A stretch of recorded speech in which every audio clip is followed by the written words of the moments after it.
Alright everybody, and welcome back. This is, as soon as it starts responding. Oh wow. What are you doing, ZBrush?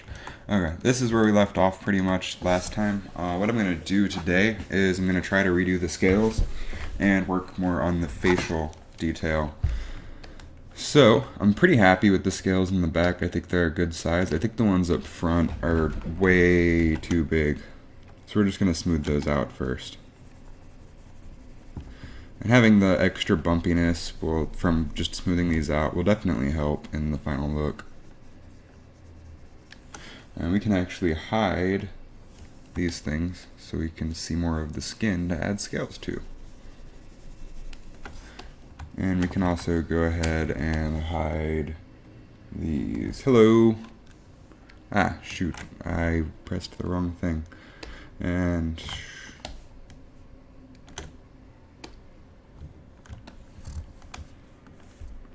what? Alright, Control Shift is definitely supposed to be the masking or the hiding. That's pretty strange.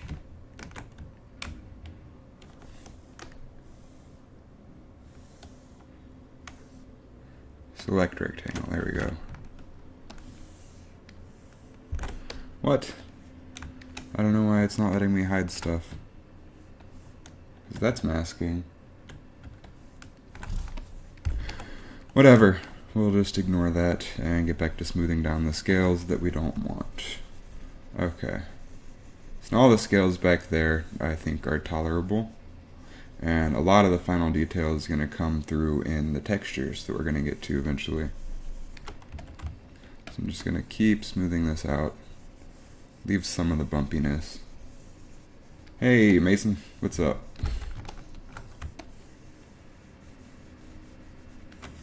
Alright, okay, I really need to figure out why that's not hiding.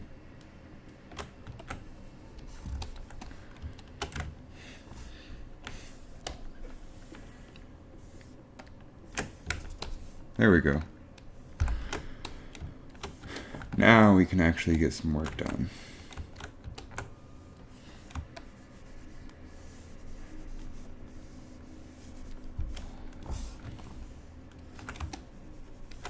Alright, then I tried making a new scale alpha, one that I could do indentations with, but I don't really like how that looks. So we're just going to do more of the ones we were using last time, but smaller. So go to the alphas panel, grab our fish scale 4, make alpha, texture off.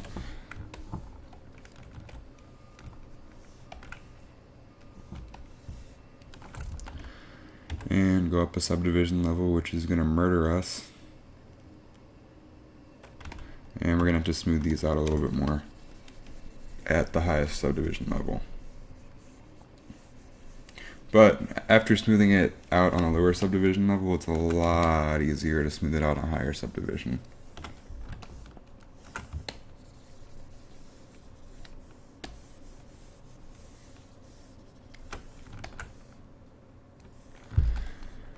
Okay, let's get to work.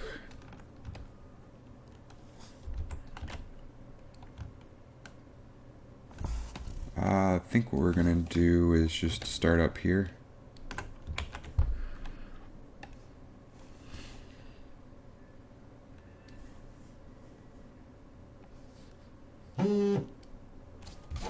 Stupid phone can go away. Maybe a little bit stronger. There we go, that'll work.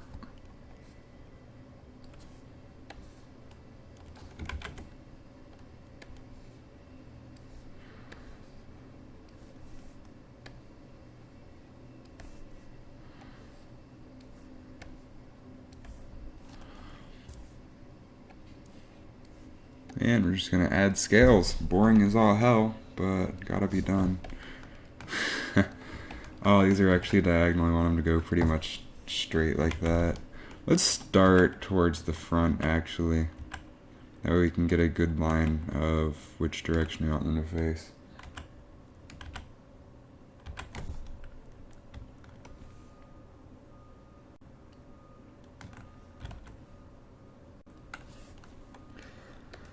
we want smaller than last time, so somewhere around that size ought to be decent.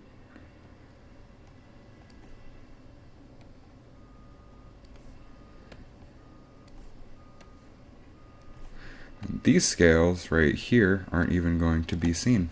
Oh, what a shame, all this effort and not even going to be seen because they're hidden by the giant scales.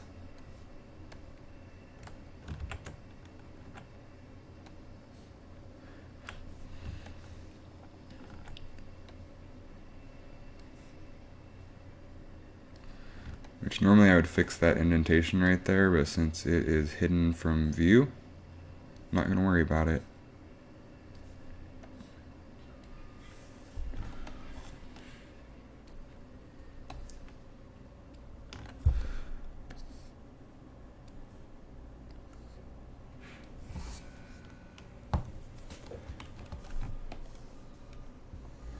And now we can just get started moving back.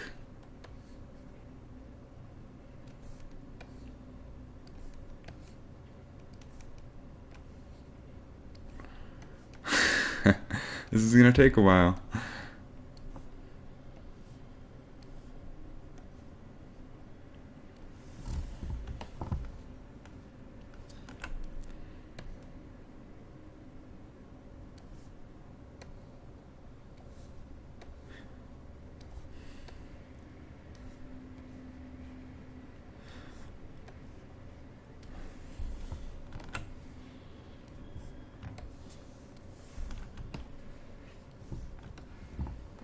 Alright.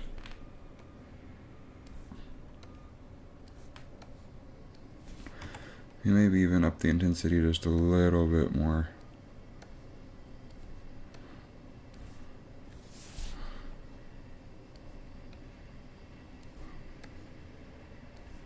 God, turning this into a pyramid, it's like a pyramid scheme.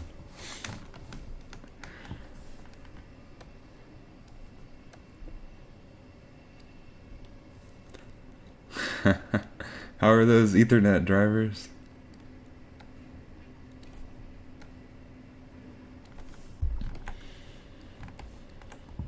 So we got quite a ways to go, but I mean it moves pretty fast. Oh, bad. Okay, we are mirroring. I was scared for a second that I was only doing stuff on this side.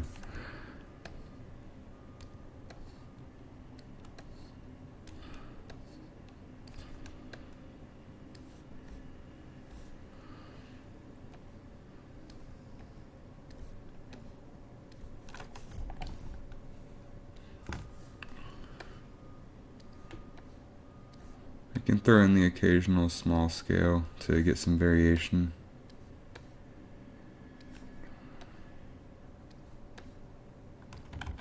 We don't want any overlap like that.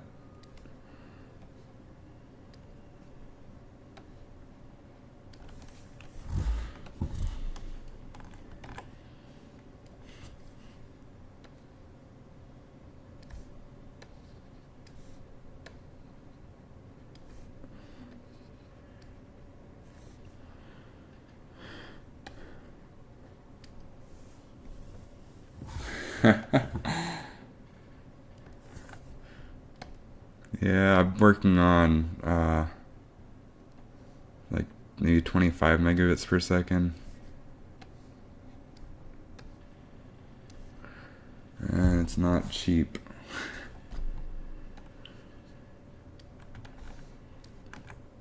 And I'm on AT&T Uverse, which like 25 or 20 something is like the maximum they'll offer, which is ridiculous considering like Comcast has up to 100 megabits per second. The company I work for has direct connection to the internet, so they get well over 200 megabits per second. It's crazy.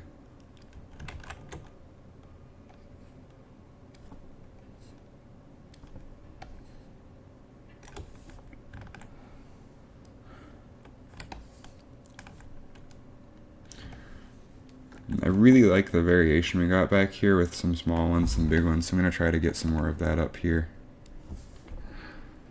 So we'll go ahead. And throw in some small ones too.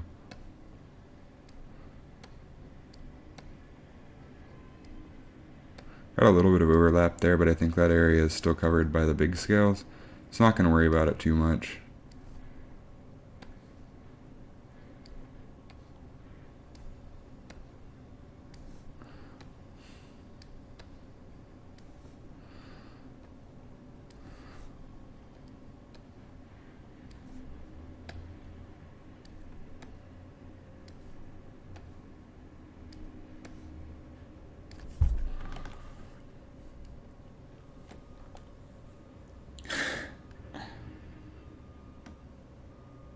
Oh man, I'm so sorry. I don't know what I would do on 4 megabits per second. Like, how do you play games? Does it lag or work pretty well?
Alright, we're getting some scales.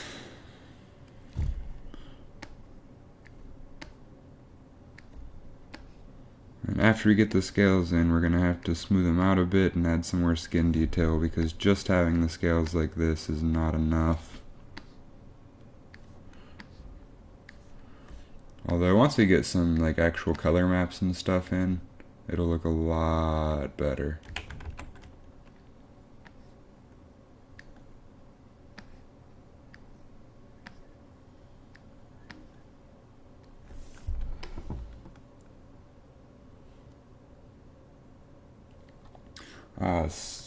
Steven, this is for my live action Pokemon series on YouTube. I'm doing Magikarp because he plays a big role in the upcoming season. After Magikarp, I'm going to be doing Arceus, or Arceus, however you pronounce it. I don't actually know the proper. I think it might be Arceus in the English version of the anime.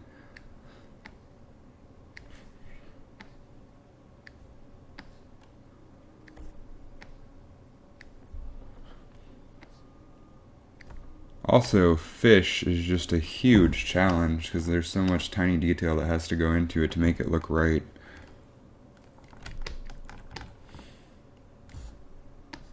For the previous season, I actually sculpted everything in Blender, so I didn't have support for nearly as many polygons as I do in ZBrush, so I got away with a lot of tiled texture maps and stuff. But now that I have access to the detail, we can make stuff look much better.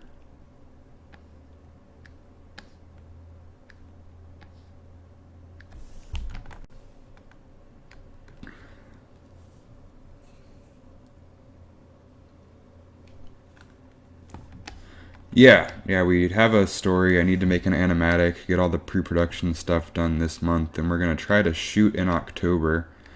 We're not going to release an episode until I have 2 of them made, so that way we have some overlap, and that buys us some extra time on each episode.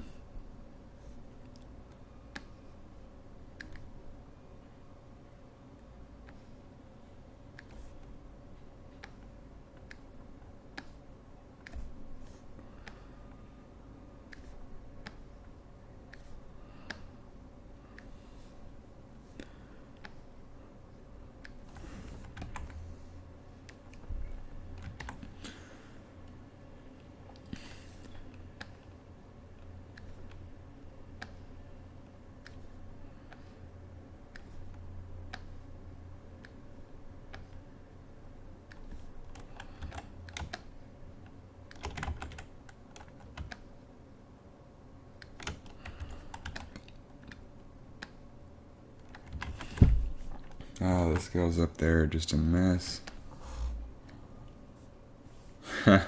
Sculpt whatever you want, man. Do something challenging.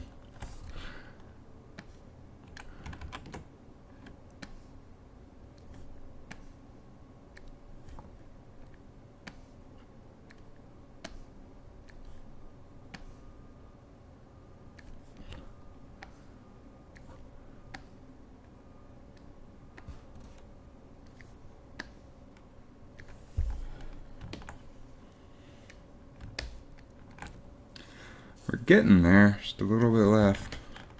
Almost halfway done.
The scales up there I'm not happy with.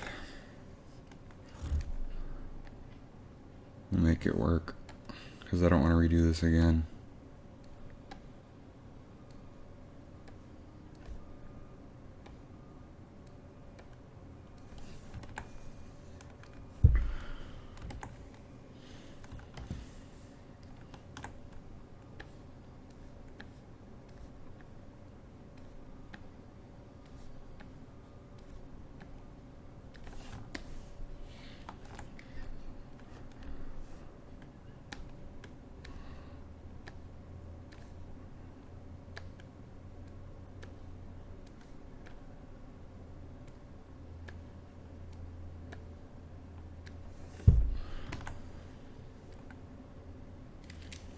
Fishy.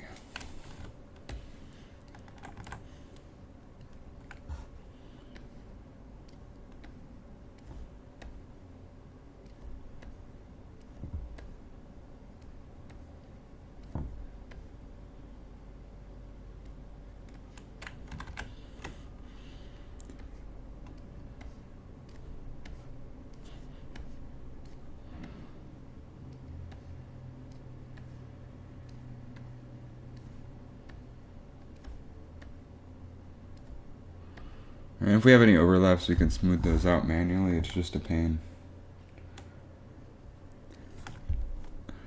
Oh, that would be challenging. You should do it.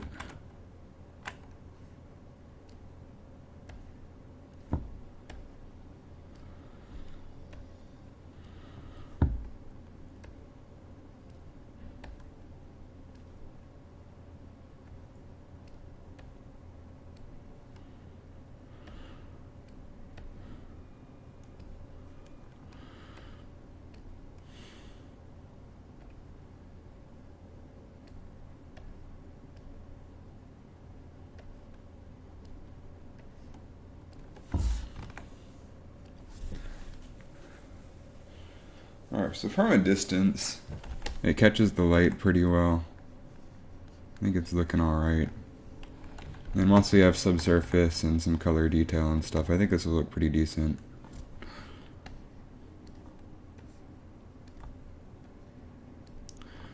And if not, then I'll slowly cry myself to sleep.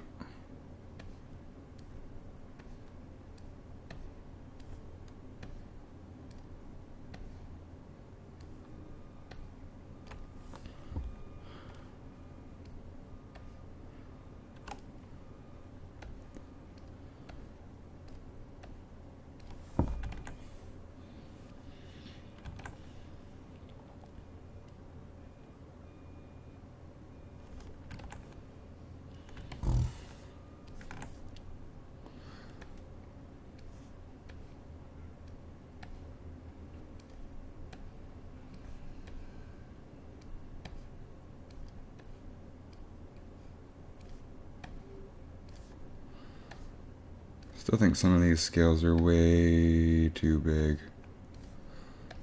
Which is what I'm trying to fix right now, just by starting to scale them down a good bit.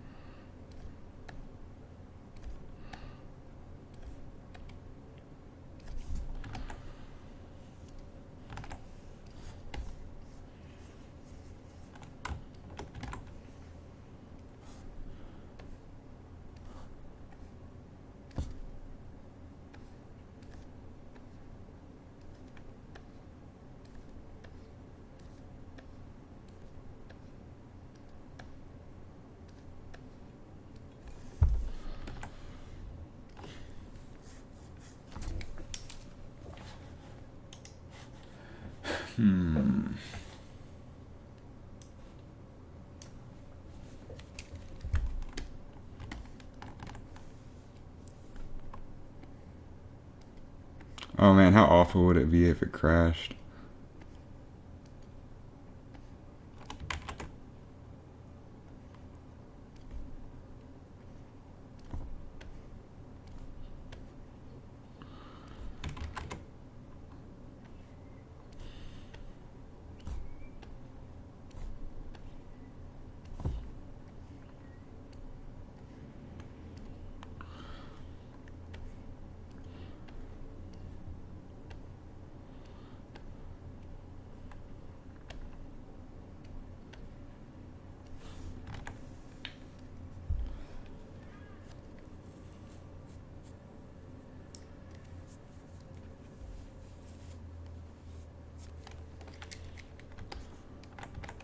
Oh, that's a good point.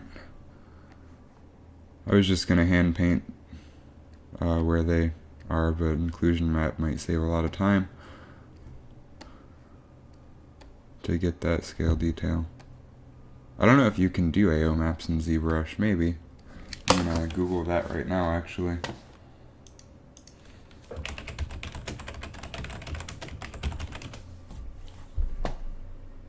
ZBrush, baking ambient occlusion. Looks like a thing. Can probably use that to get some color detail.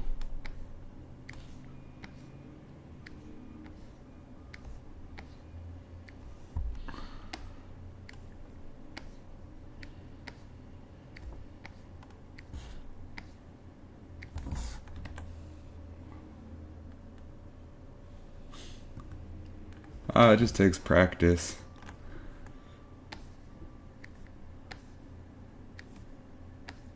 Do you have a tablet?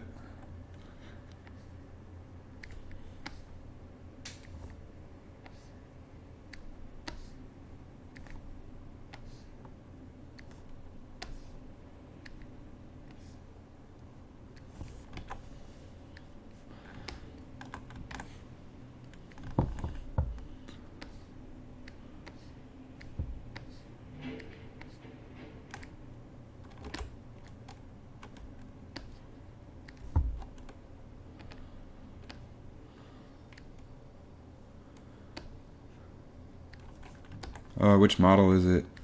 Is it one of the bamboos or something else?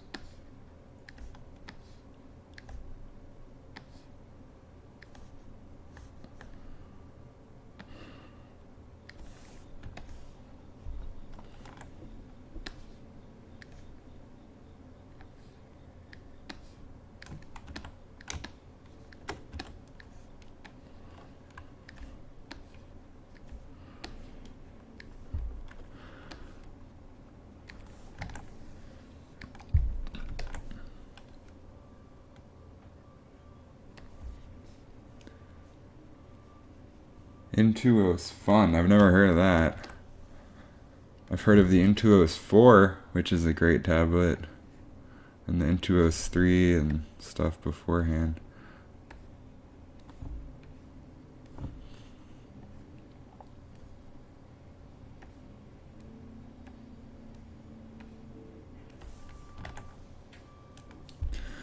Alright, not looking too shabby. It catches the light pretty well.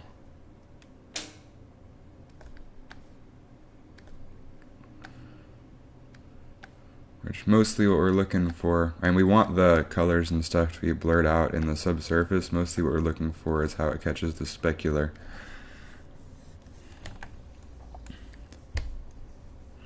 Which I think it does a pretty good job of that. And we're going to go ahead and save. And then just smooth it out a little bit to make it look like he has like a thin film or layer of skin over it.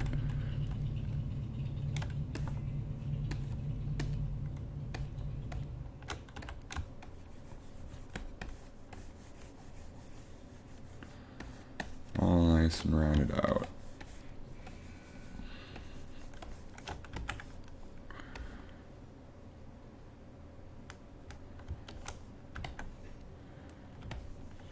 Alright, so the closest we're going to get on screen to it is probably like that.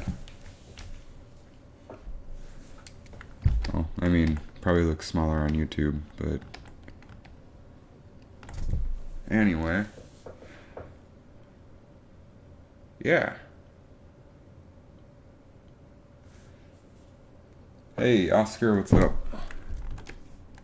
Let's go ahead and add some more scales down here at the base of the tail.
So something like that. Bring this detail down a little bit further. More scales.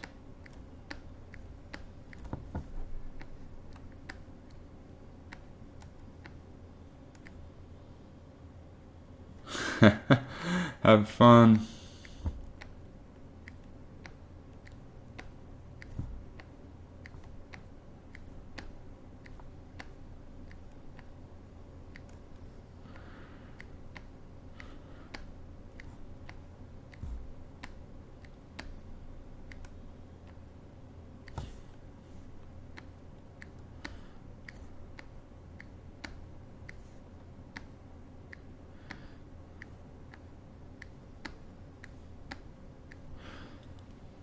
So the reason that I'm doing most of this from profile view instead of working from all sorts of angles and making sure I get everything under is because in the show he's pretty much only going to ever be seen like from this field of view.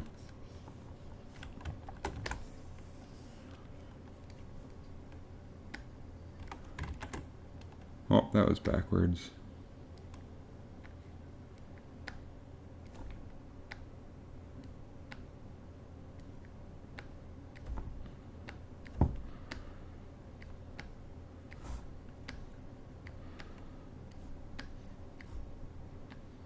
Alright. Not looking too shabby. Gonna go ahead and save this again. And we're gonna add some detail to these lower fins because they're looking pretty unloved right now. We're just gonna sort of like add some creases. Smooth them out just to get some like ridges in here.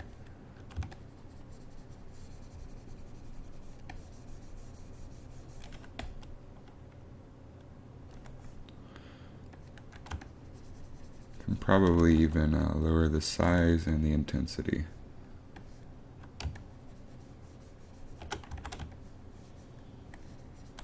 Might be beneficial to actually do this on a lower layer too, with 3 million points instead of 20, just because it'll be easier to smooth these out.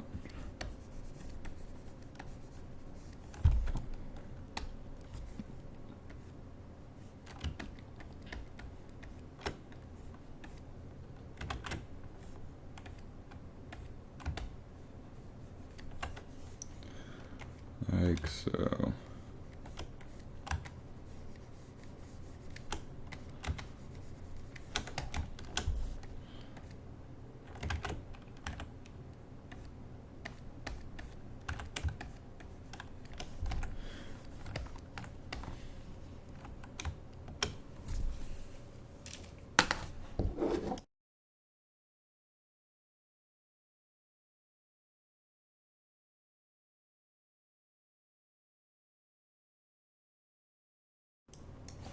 Now we need some scales up here on the top.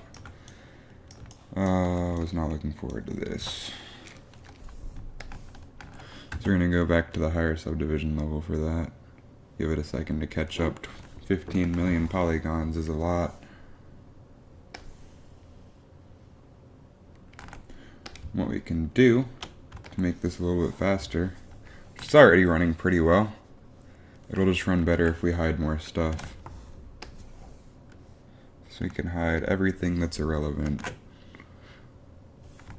And now we're working with 4 million points instead of 23. So you can smooth out this terrible alpha that I had on there.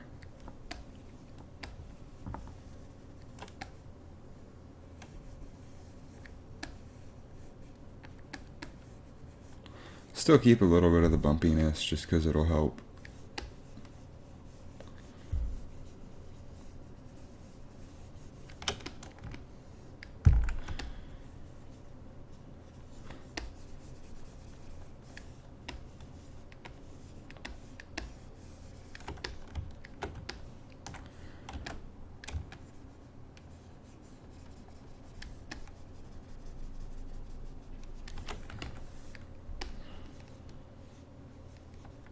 Then start adding scales. I'm going to look at the reference really fast. Yeah, the scales pretty much just continue up.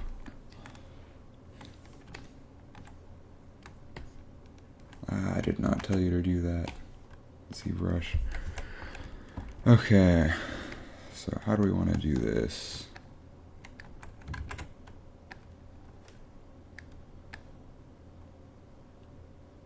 I think we want these to kind of curve in up here.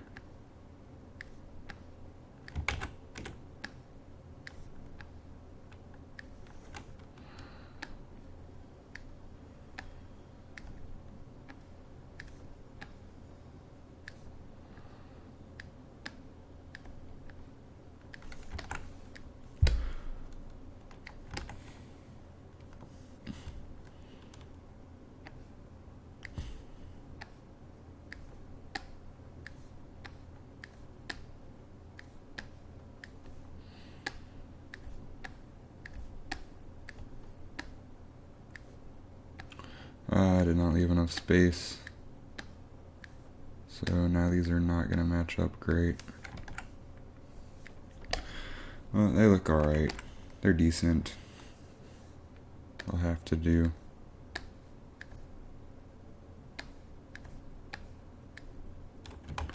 I mean, sort of like a sharp line here.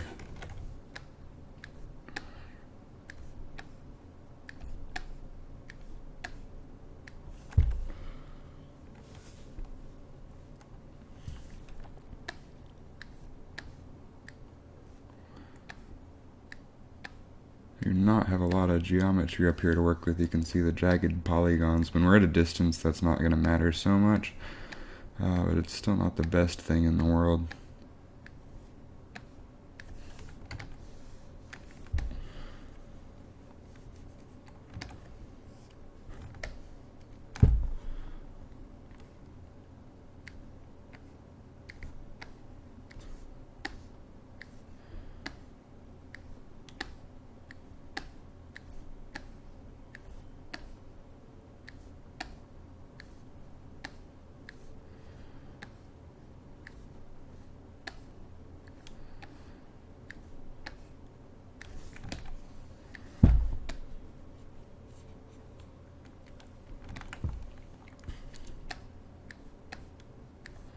I think on the actual fish, these scales are much smaller.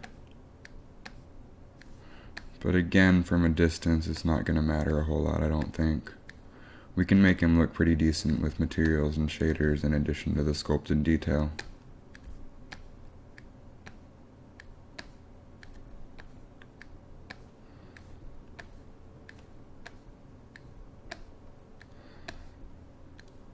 And then all of this is covered by those massive scales that stick out.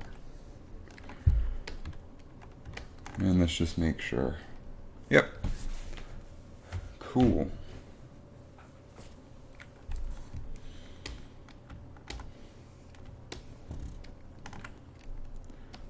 So we can go ahead and just keep adding scales, getting a little bit smaller as we go back.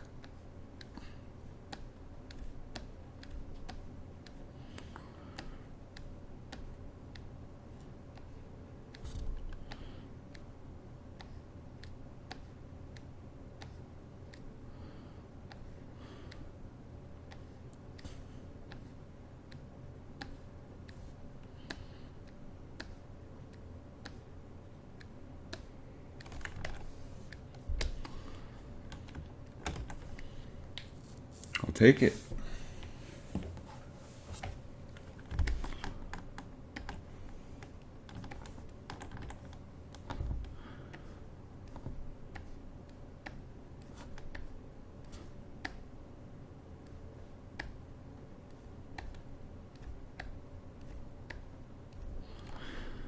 I apologize that this part of the video is so boring, but that's what detail work is. Just lots of repetition, especially doing scales. Like it's really hard to just use an alpha and try to do scales that way, because it ends up looking weird and unnatural.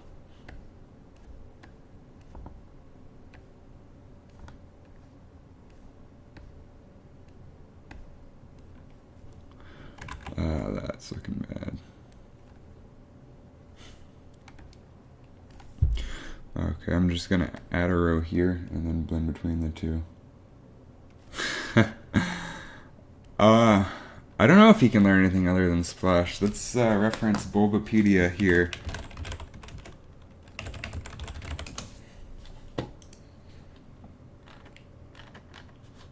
Let's see, I'm looking it up.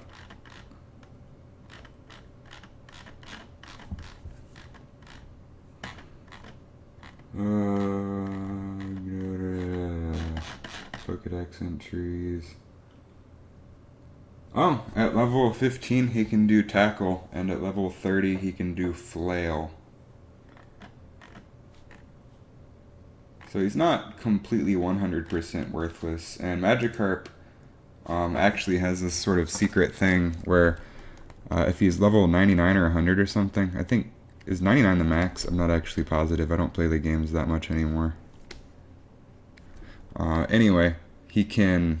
There's this trick you can use where he can use recoil to one-shot pretty much anything in the game.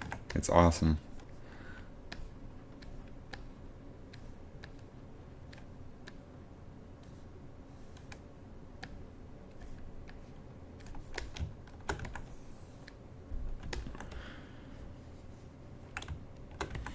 Oh yeah, so then at level 100 he can recoil and pretty much one-shot anything. There's a really good YouTube video on it, actually. I don't remember who made it.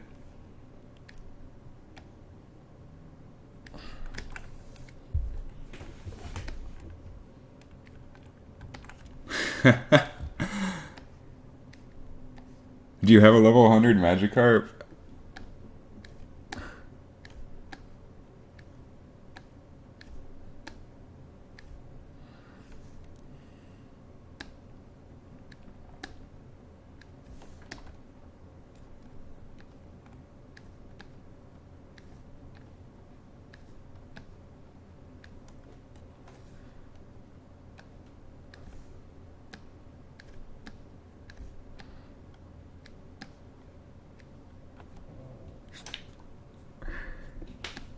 Yeah, I'm gonna link the video because it's pretty great.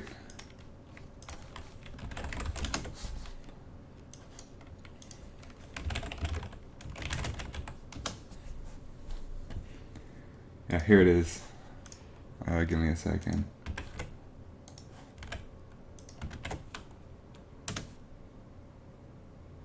This is fantastic. This guy just one-shots so much, so many legendaries with his Magikarp.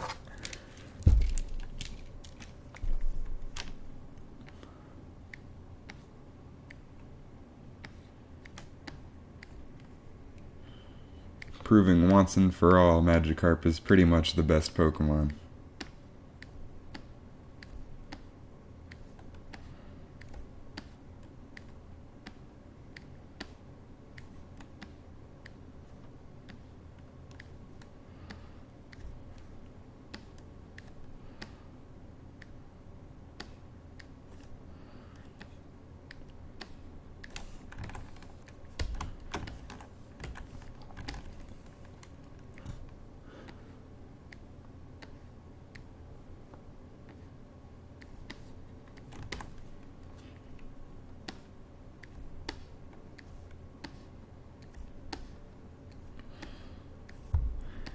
Alright, we're getting closer. It would be nice if the scales didn't fall in this crease here, but I'm not going to worry too much about it.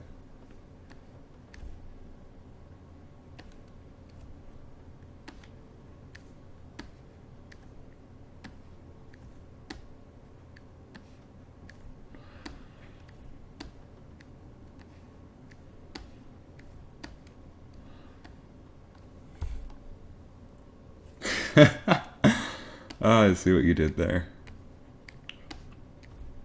It's a Magikarp.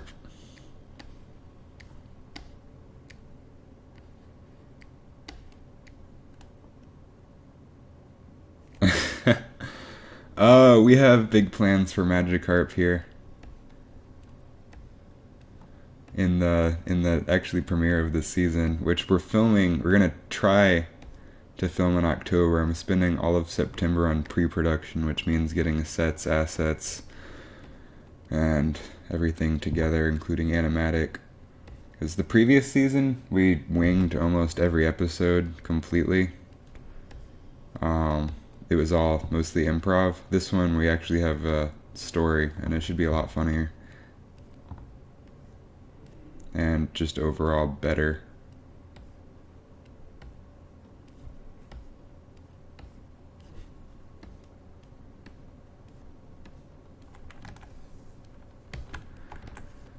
Alright, that'll work for our purposes.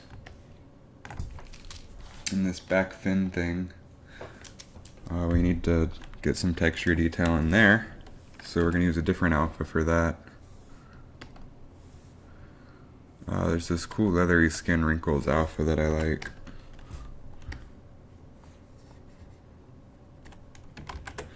Not that much. I guess we'll just help add some nice detail.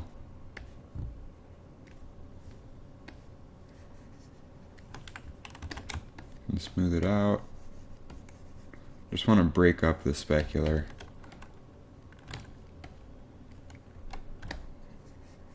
And normally at this point I would stop mirroring to do detail, but like I said, we're pretty much only going to see the profile of him in the show, so I'm not too worried about the obvious mirroring.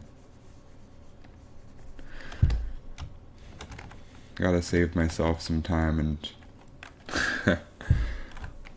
I'll only do what's necessary because I've got other stuff to sculpt before September.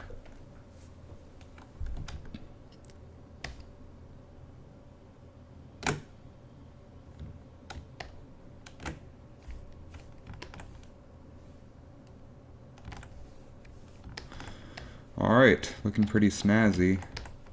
I think we can add a few more scales back here on the tail. Or just transition it better. Can smooth these out a bit. And I think adding that to break it up is actually really helpful, so we're going to try to add some more of that alpha. Ooh, bumpy skin, that sounds cool. Yeah, you can just add some bumps in here, sort of start to break it up.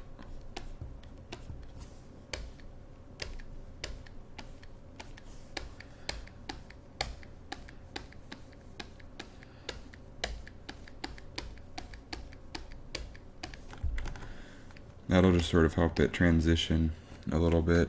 We can add some more of the leathery skin.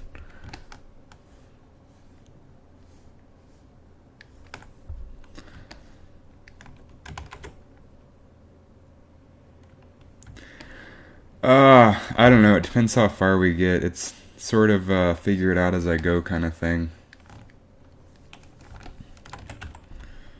Because there's still a lot left to do. I don't know if I'm going to stream the Blender side of things, but I've still got to take it into Blender and do all like the... I turned you down. And do like all the textures and stuff. And all the shaders and stuff. Making each of these creatures is a very involved process.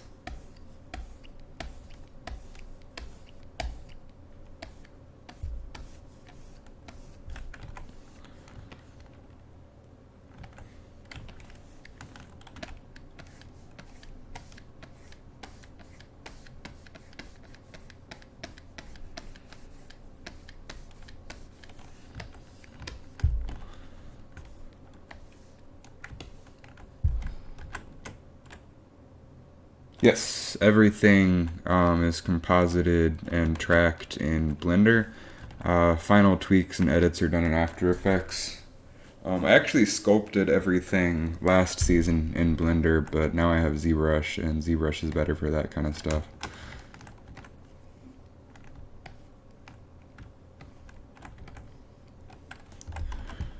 Alright, we're just gonna add some wrinkle detail here.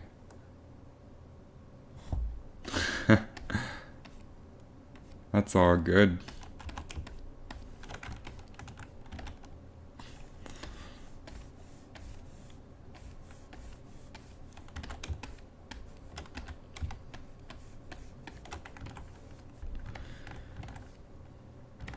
That transitioning is still a bit rough. I think we really need some more scales.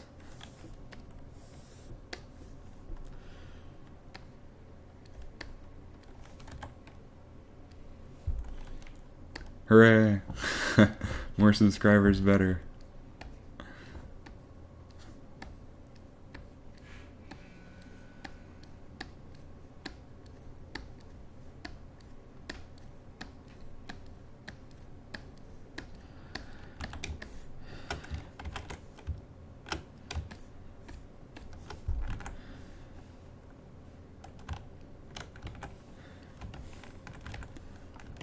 And we're going to go ahead and add some more detail back here. I don't know how much of this kind of stuff is going to come through in Blender. Just because we're going to be working off of the low poly mesh and mostly doing displacements.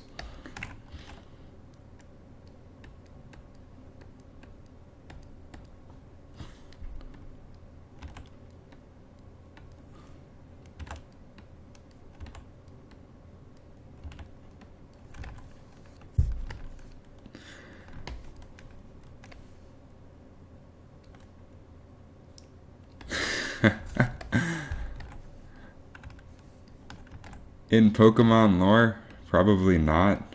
We did that just because it was funny.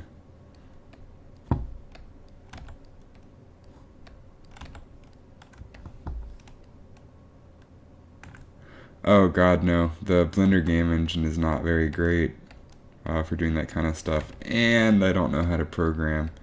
And I don't really want to get sued by Nintendo.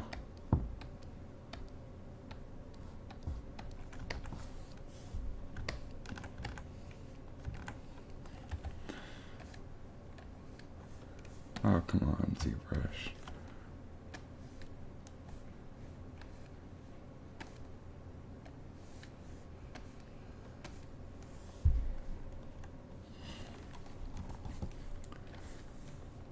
Making short parody videos pretty much falls under fair use.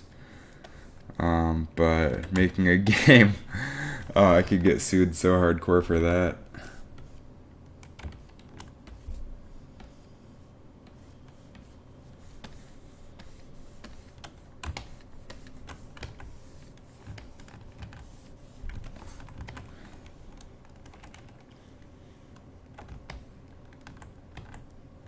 Alright. Now what to do about that face and that tentacle.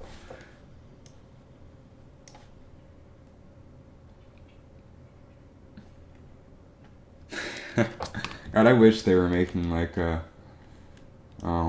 secret Pokemon game. That would be awesome.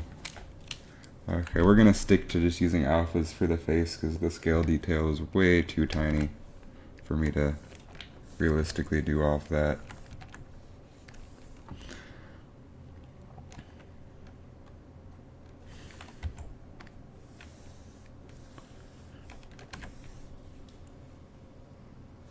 So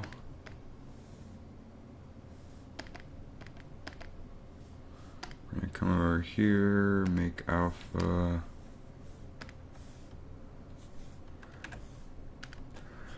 Alpha, modify radial fade up to like 10. Mid value a bit higher. Yeah, I used leather just to add some wrinkle detail. I figure we're not going to get close enough for it to matter. I just want some bumpy skin. I mostly just want it to catch the specular.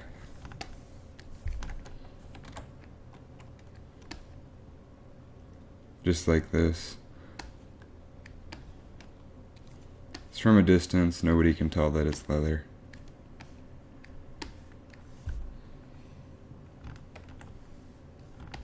So I wish it wasn't going into that mode.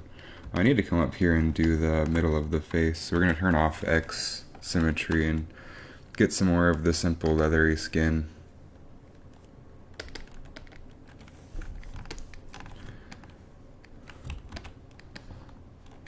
Oh, have to hold down Alt. So I'm just sort of overlapping it a lot just because I want these nice bumps to break up the specular so he's not 100% smooth. And then we'll add a lot of detail in the color maps and stuff, hopefully. I'm not a master texture painter or even a great sculptor, but I'm trying.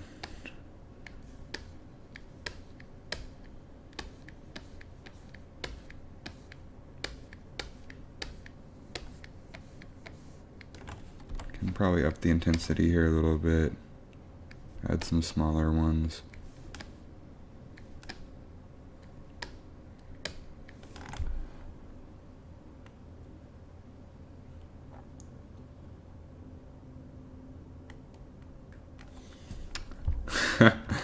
Well, programming pays more. So you got the better side there. Alright, and I just want some bumpy detail on the lips. I'm not really sure how I want to get that though, because it looks more like blood vessels than a leathery texture.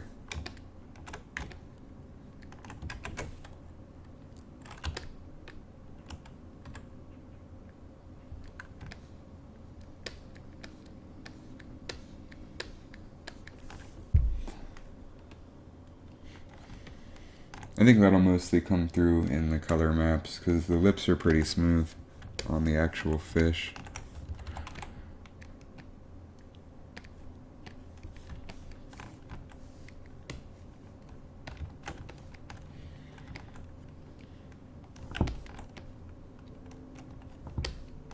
Alright, now the fins. The fins, I have absolutely no idea what I want to do with these tubes because they don't exist on the real fish.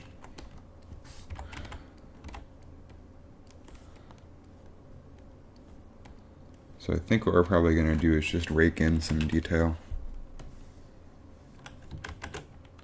Smaller rakes. Just to get some detail.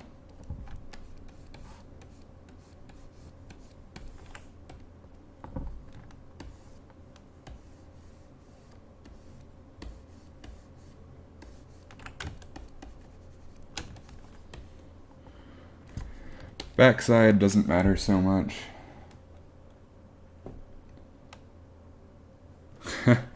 I did sort of finish it-ish. But the recording software crashed while I was recording it, so I didn't get it. So I might resculpt him in ZBrush or something, because he's a cool character. But I've got to get caught up on this Pokemon stuff first, because everybody is asking me about it.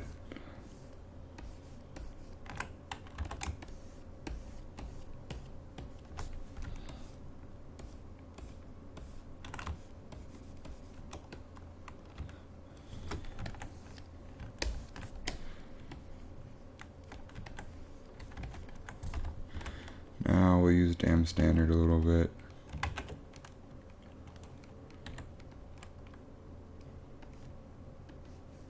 I think it would be funny to use Exodia and do like maybe Magic the Gathering versus Yu-Gi-Oh kind of thing.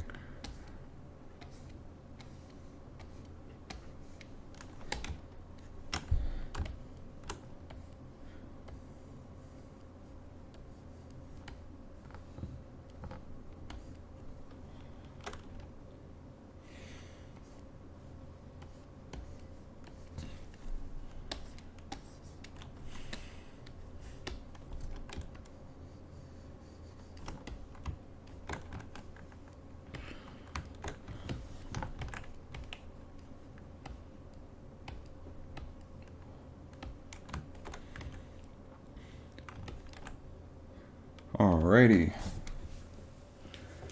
The tentacles, don't really know what those should look like because they don't exist on the real fish anyway. Maybe I'll just make them smooth and colored. I think they could be a bit thinner, but like the inflate brush is way too strong.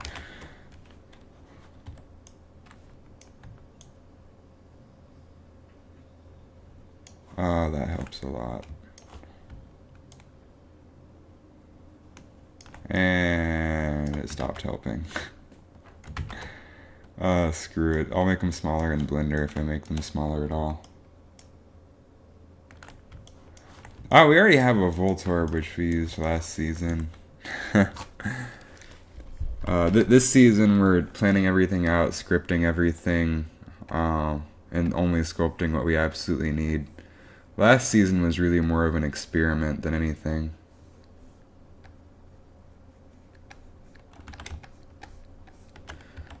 We were not very efficient.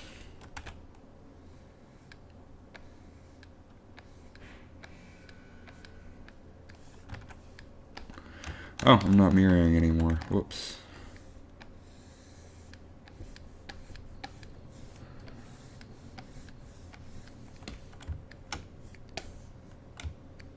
Oh, come on, ZBrush. Quit being a bitch.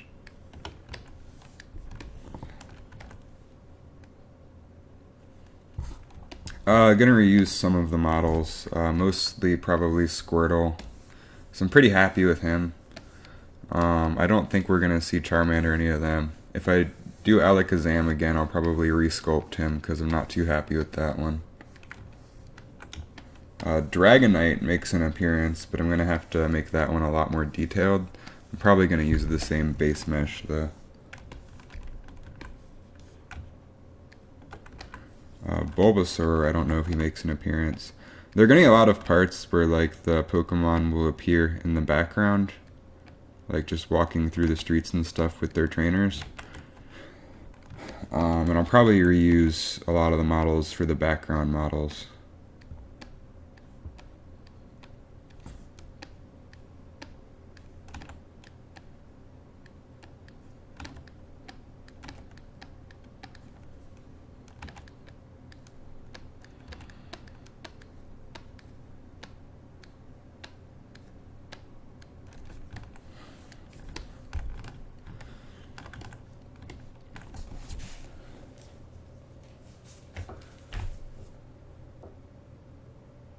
Oh, yeah, I forgot about that one.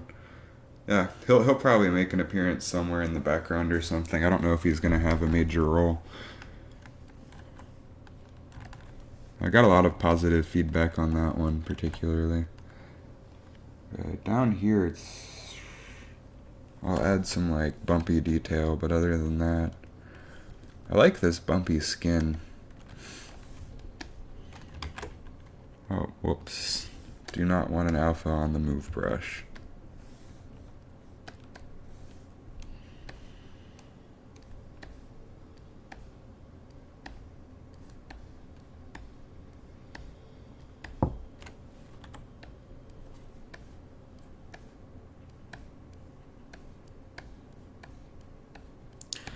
This literally just adds bumps to help break up the surface, which is kind of cool.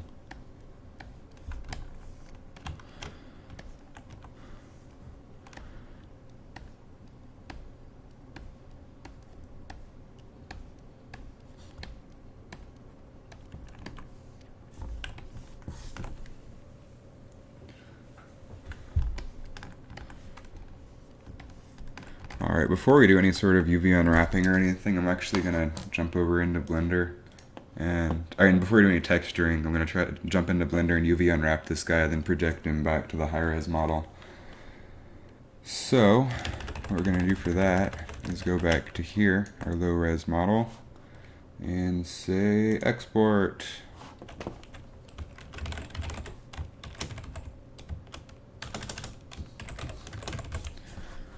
And we'll make an OBJ folder, or a Blender folder.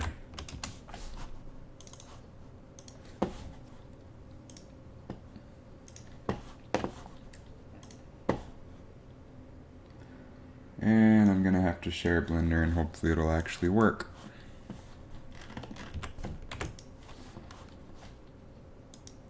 Add source. Screen capture. Oh, it works, hooray. Jumping into Blender. File, import, wavefront OBJ. Sculpt, Pokemon, Magikarp. Oh, it doesn't look like it's updating. That's pretty weird. Yeah, it is not showing what's happening in Blender. That's kind of annoying. Screw you too, XSplit. Oh, I'm just gonna UV unwrap this really fast. Oh, I have polygroups that are splitting everything apart in Blender. And you all can see my mouse. But you can't really see what's going on. So I'm gonna save.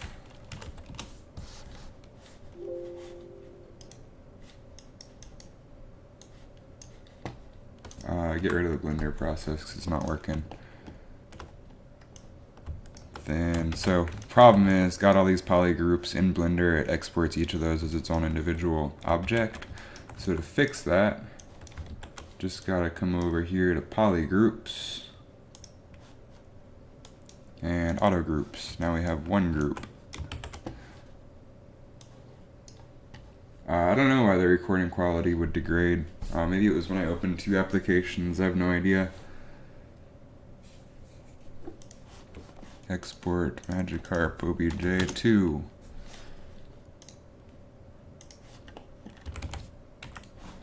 File, import, wavefront object. Add source.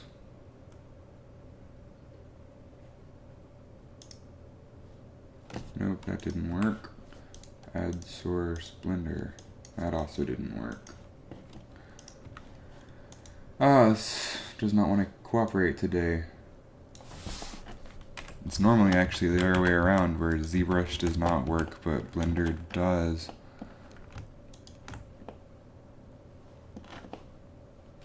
Alright, now gotta UV unwrap this.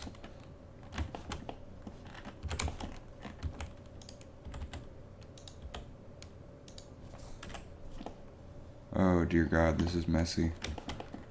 It would have been better to retopologize it myself, but Z-Remesher is way too convenient and does an alright job. Let's see if we can get this working.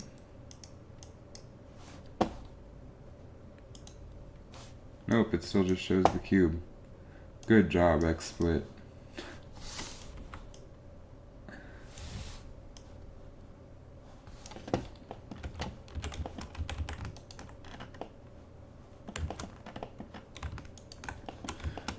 just gonna cut some seams.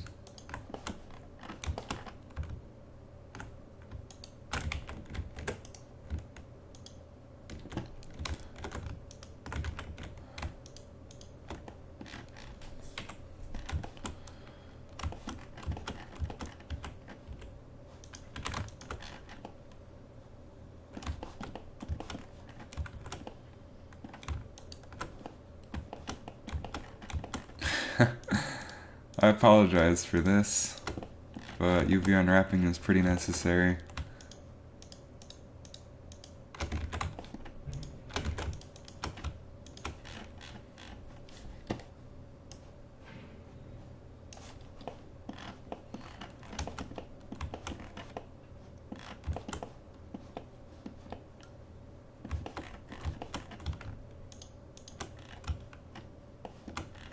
Uh-oh, dropped frames detected and XSplit.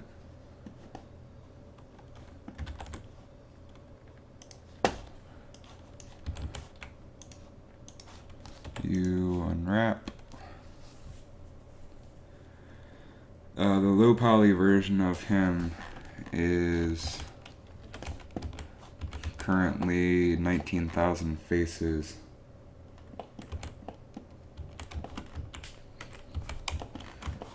Okay, now I have to figure out where it's still connected because I missed an edge somewhere. That's always a pain.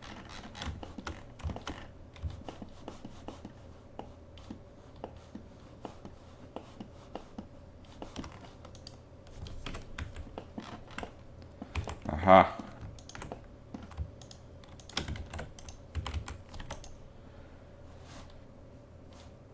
Found it.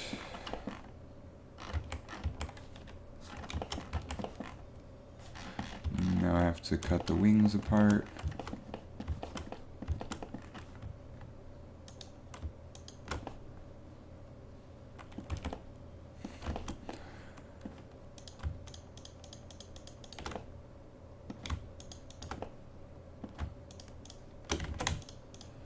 I was gonna speed this up and make a time lapse later, but this is gonna be a really boring part.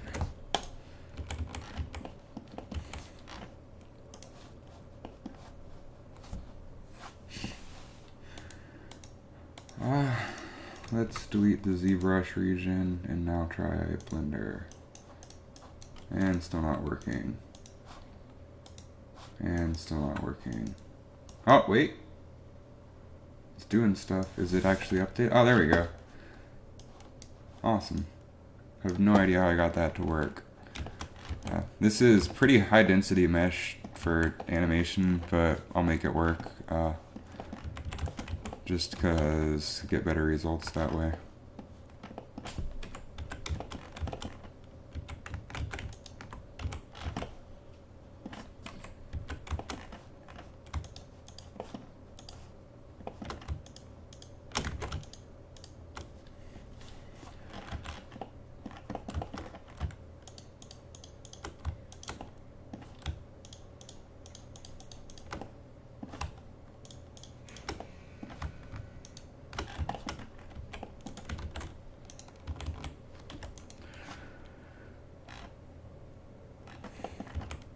Alright, getting somewhere. The eyes don't really matter. These things matter.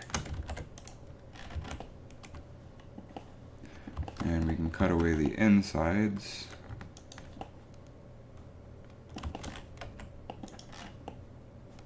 Oh, perfect. We only want the inside edge, but this is awesomely easy to do.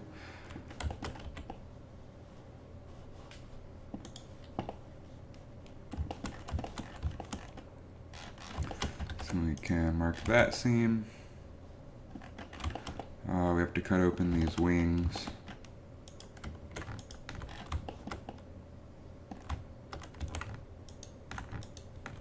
Oh geez, thank you ZBrush Auto Remesher for being awful.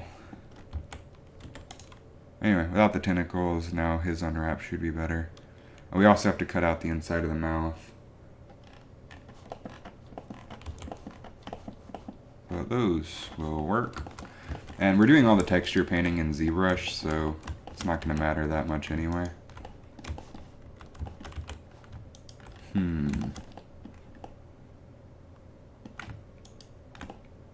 There we go. One of these will be a good edge loop. Let's cut this one out. And inside of the mouth doesn't matter a whole lot, so we can delete this seam.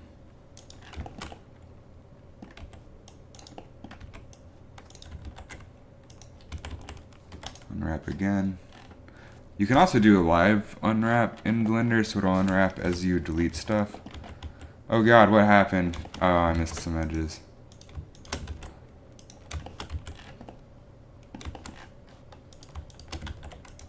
Oh, that was from me selecting. Okay, I see.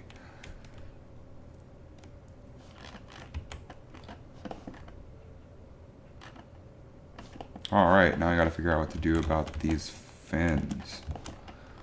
Because this is messy. But the reason I'm not retopologizing this guy myself and let ZBrush do it for me is because, well, he plays a pretty big role in the series. I mean, there's not going to be a whole lot of animation work to him.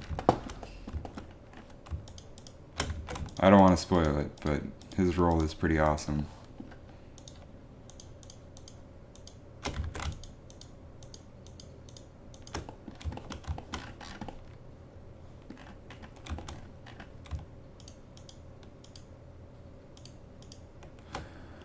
Oh dear God. Yeah, I can't just alt select the edge, that's horrible.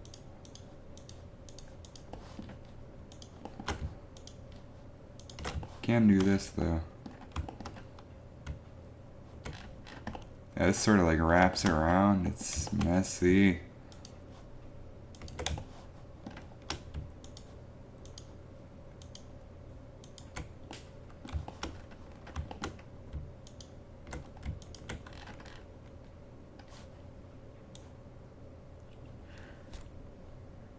Oh, I'm gonna try to stream them. Like if I'm working on Pokemon models, I'm gonna stream. If I'm working on sets, I won't stream.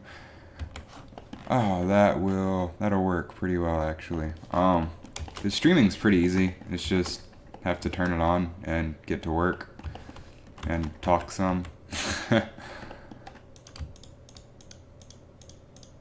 And I think it's cool to document the process.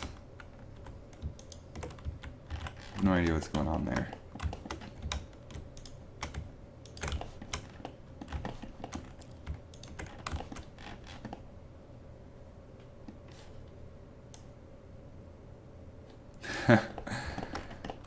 Oh, it's just a couple hours a day that I would be talking. That's pretty minimal. If you hold control when you select edges, it'll find the fastest path to that edge. Which is pretty useful. You can also set it up so holding control will just cut a seam. But it's better to select first than do your seams. Alright, that is not too shabby. Let's go ahead and cut a hole where the eyes are just to prevent deformations there. And because this is going to be covered up by the eye sockets. Or by the eyes, not the eye sockets. These are the eye sockets.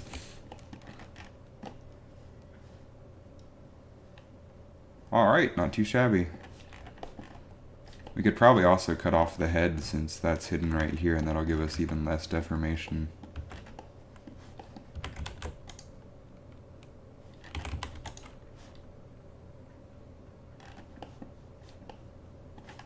And then we could connect the head up here. That would be pretty cool. Could make life easier on figuring out good textures. Because we might see the top of the head some.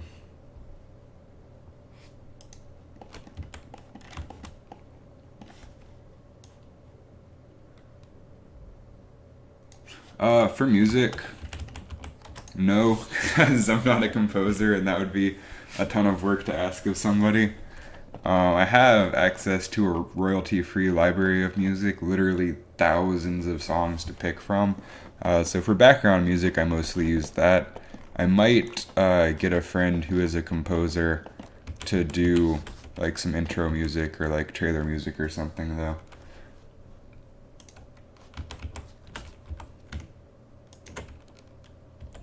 Okay, now we organize the UVs.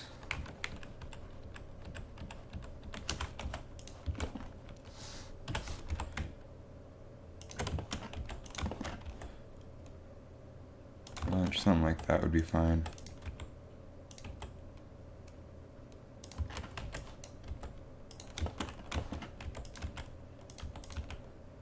We want the body as big as possible, and the head, because that's where most of the detail is. And we also want the fins to be pretty big too. UVs are an art form, I swear.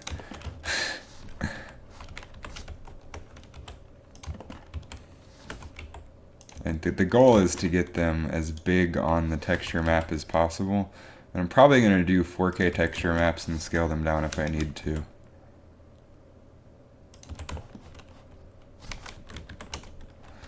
These don't really matter because they're just the eye sockets.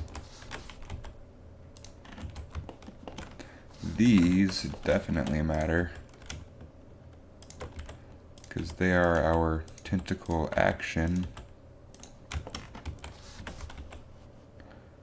Alright, that should do the trick.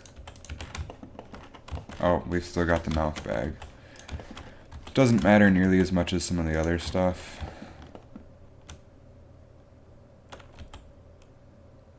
Okay, so I've filled the space as best as I possibly can.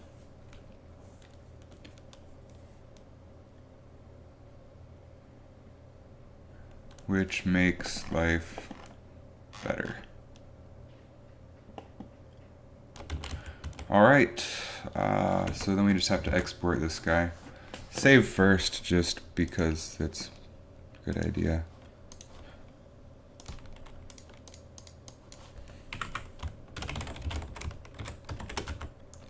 So the problem is this doesn't keep subdivision levels when you take it from ZBrush to Blender. So what we have to do is project this back onto the high resolution mesh once we take them back into ZBrush, which is an amazing feature. So we'll say File, Export, Wavefront Object, Magikarp, OBJ, UVs 1. Take them into ZBrush. We will delete this old model because we don't need it anymore. Then we'll append Sphere 3D. And how importing works is you take like a sphere or something. Then you go, I do have it selected. Then import your object. So now we have our Magikarp low res on a different layer. We don't need this sphere, that was me testing stuff. Then turn this guy on and we divide our guy, project him, project the poly paint, yes. Okay, that's projected. Divide again, project all. The reason you do it in steps is because you get a much more accurate result if you project every step along the way. Project all.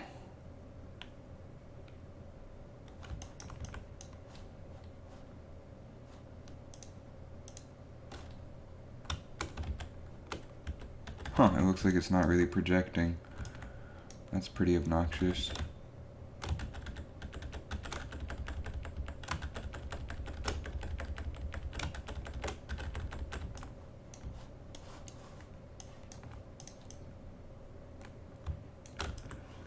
Yeah, it's just straight up dividing, it's not projecting.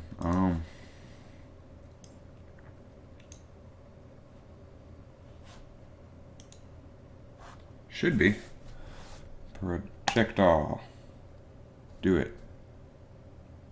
This is actually the first time I ever had issues with this. Oh, I know why. That is because this guy is not at his highest subdivision level. Okay, so now we have all 20 million points. We can go to the lowest level of this guy. Go to... Oh, wait. You all aren't even... I forgot to put ZBrush up here, my bad. Delete Blender, add source, screen capture, ZBrush. There we go. Much better. Okay. So anyway, what I'm doing is taking our low-res Magikarp and I'm going to project him onto the high-res one. So we're going to take this guy, first of all, delete all the extra layers that I created. Then subdivide, project. It is projecting. Subdivide, project.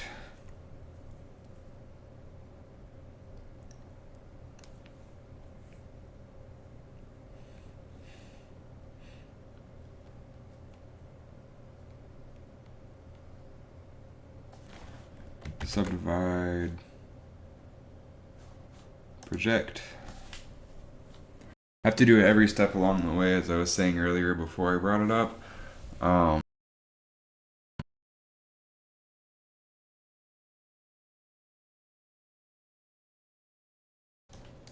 Alright, same thing.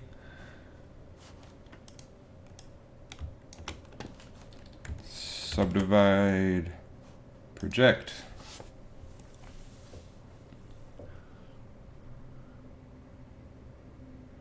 I'm gonna kill my computer.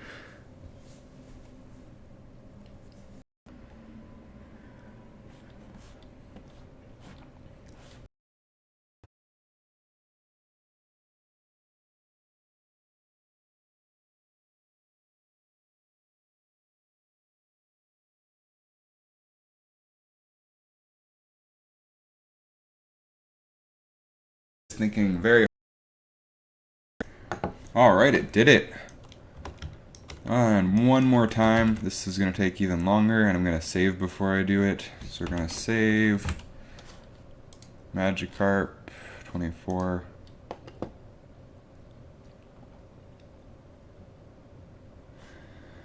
And project all.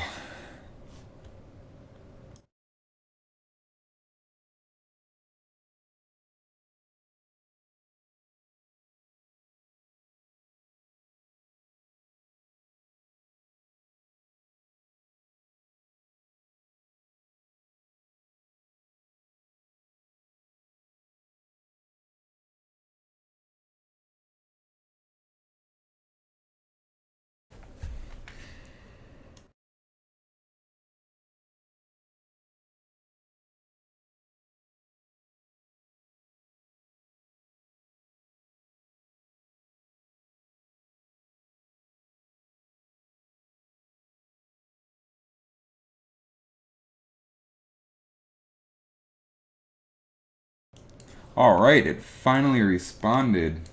Awesome. Okay, so if we turn this guy off, now you'll see we have our UV unwrapped Magikarp, and he looks almost identical to our other one. Awesome.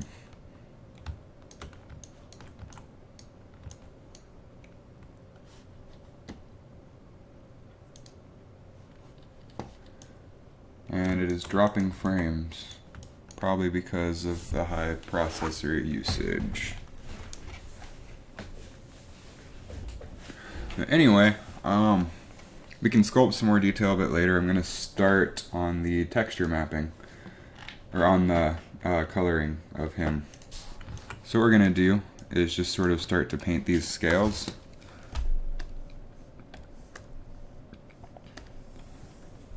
So we can switch this to RGB instead of Z-add.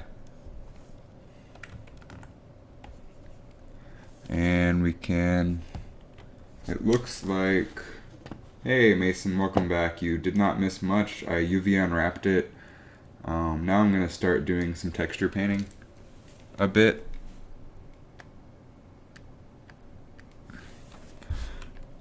Okay, so We're going to turn the RGB intensity down to like 20-ish.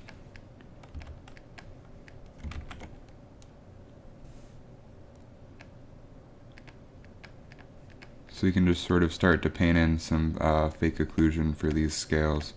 So I don't think doing an occlusion map, unfortunately, is going to pick up on such subtle details. But if we zoom out, like adding that extra occlusion is going to help a lot in the colors.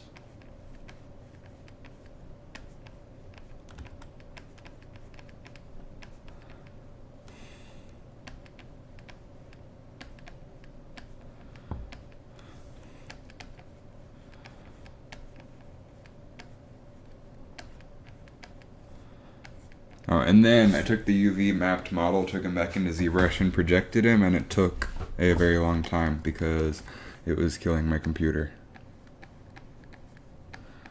I had to project 20 million polygons onto the high-res mesh. Oh, that is helping a lot.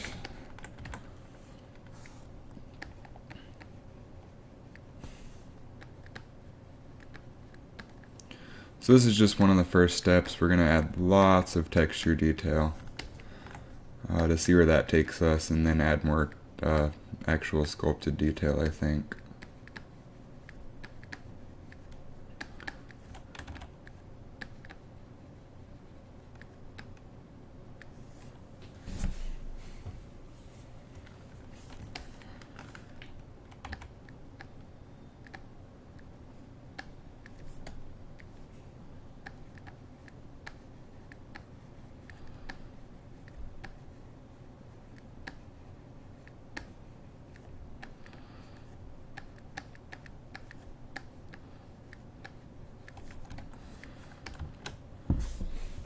So that just helps break it up a bit, adds some color variation.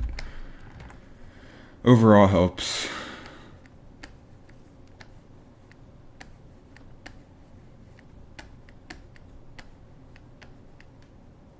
Oh, it is saving.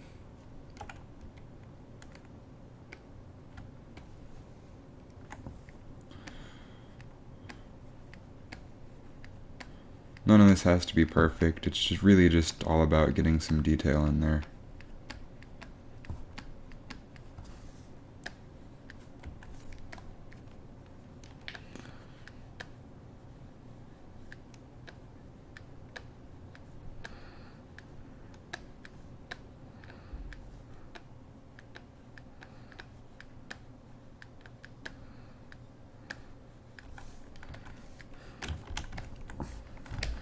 And we're going to turn the specular off while we're working on colors just because it's getting in the way. So we can do that by coming up to materials, modifiers, and turning the specular down. So now we can work solely on the color map.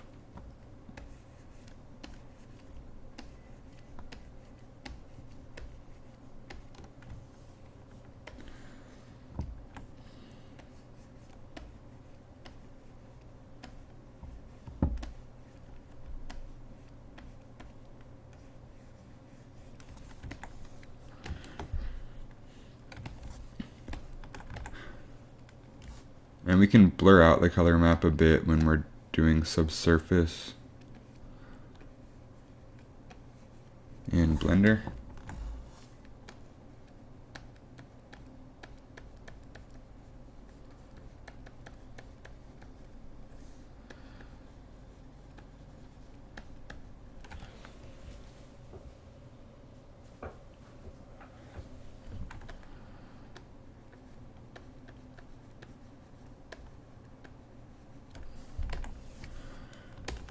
That's looking pretty cool.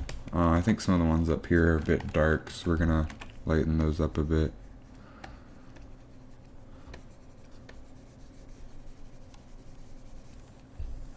Then come back to doing dark.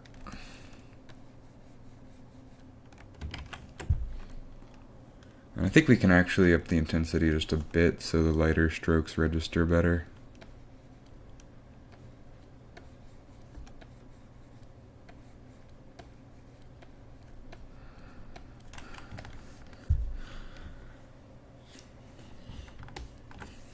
saturation up a bit. Maybe more red, make it more subsurfacey looking.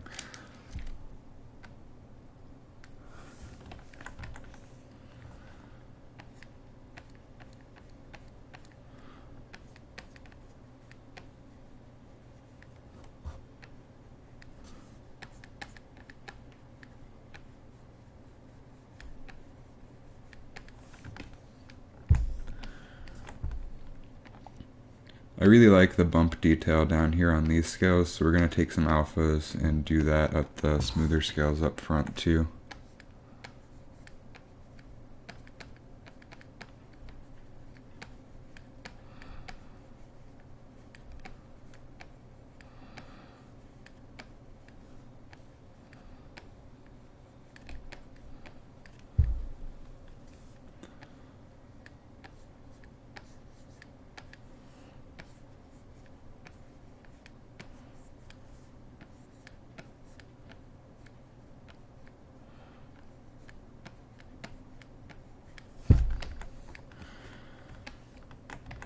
Missed some up here.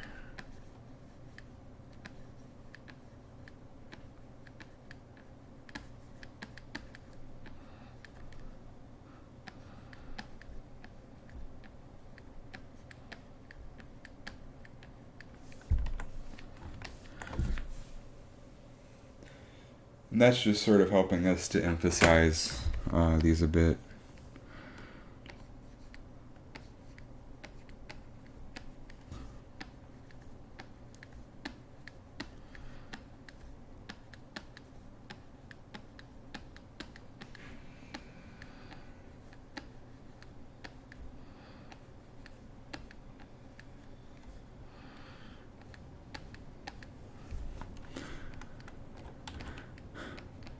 Back here they get pretty small.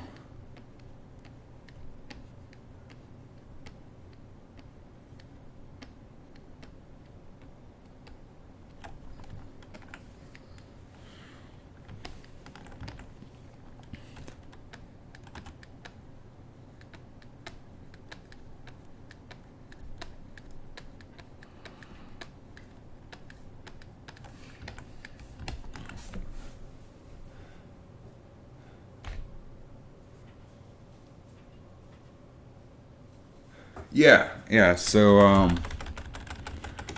this is our low poly. It's still pretty high poly, but workable in Blender.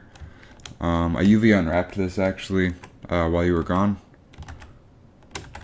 So then we're just going to take the high res and bake normals, displacement, color, and stuff like that.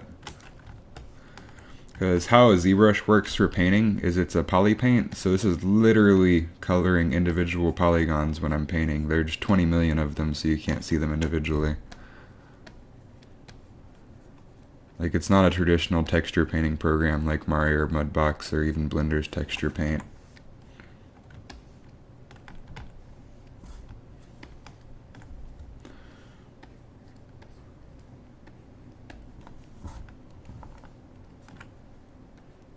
A lot of these are going to be covered up by the fin when I rotate it back after it's rigged, so I'm not too worried about those ones. Coming back here, a lot more of these could use some detail.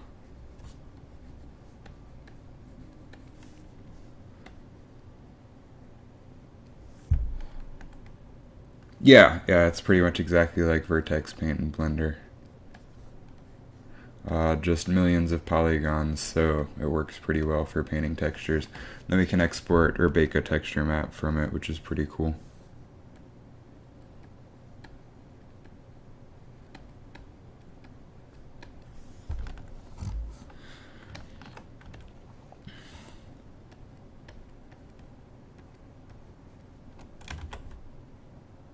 So you notice if I go lower levels that there's almost like no painted detail at all.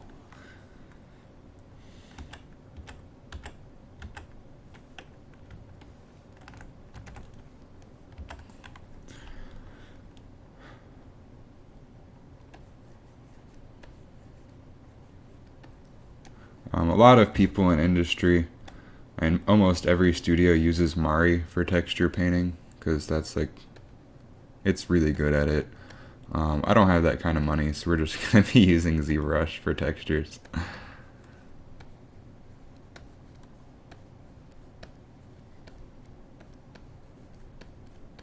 Every piece of software from the Foundry is ridiculously expensive. I wish they had like freelancer rates, like, or I wish they did something like the Adobe Cloud where I can get everything for $30 a month.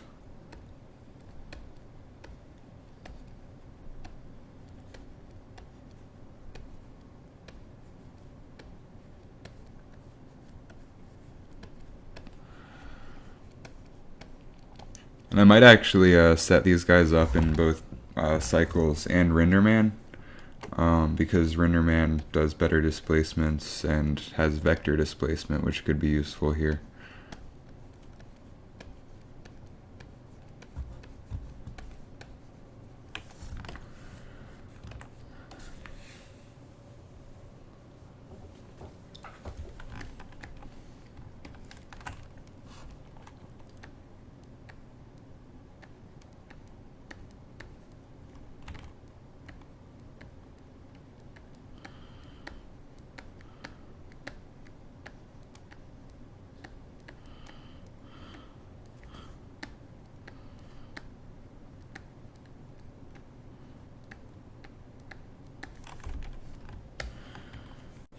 Okay, then we're going to do the top scales.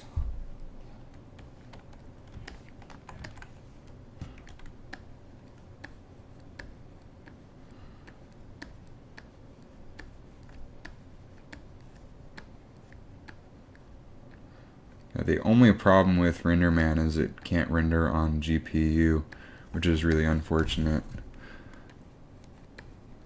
But it makes sense as a production render because most studios have way too much stuff to put on video card RAM.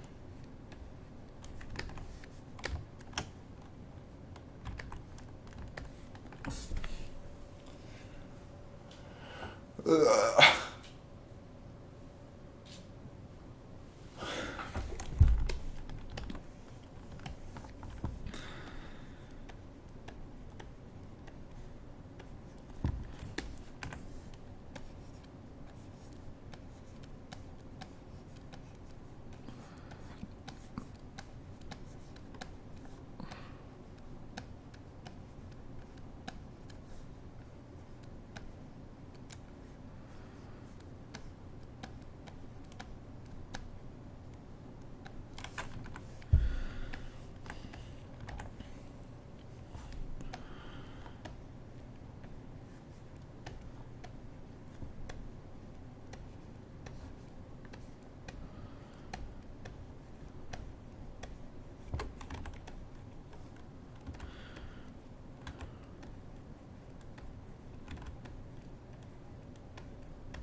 Oh, it's not painting the other side. That's unfortunate.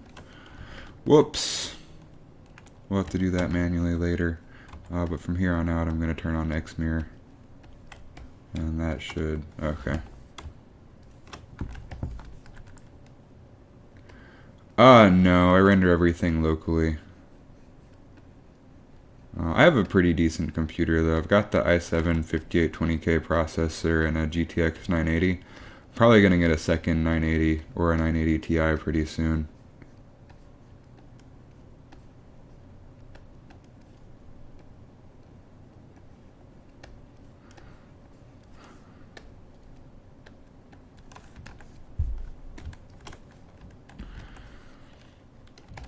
Okay, so that helps add some detail. It's probably a bit intense, so I'm just gonna brush over with his base color a little bit more. Just a bit.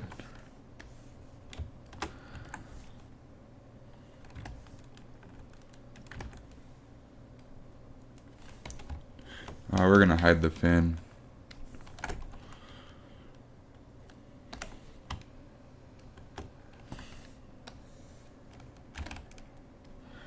And most of this up here will be covered by the bigger scales. So we're actually gonna turn those on right now and paint some occlusion for those. and just some darkness around them, like some dirt getting built up in there or something. I don't know.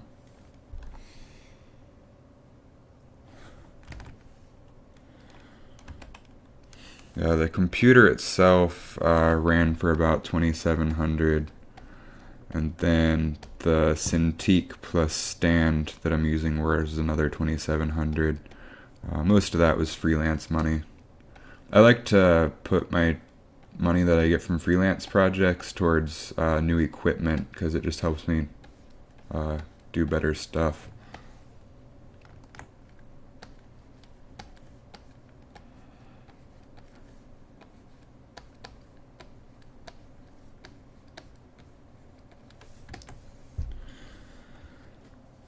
Alright, so now we're going to add some just like random sort of veiny detail on him.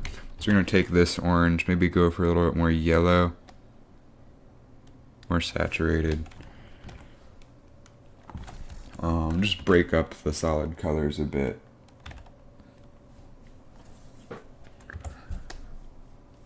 So we'll use some nice leathery skin for that. I'm going to look at my options here. I don't have a lot of these things.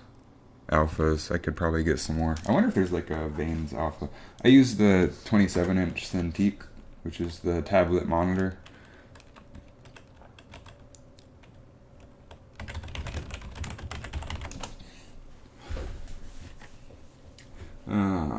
Doesn't look like there's a lot of good alphas that I could download for this.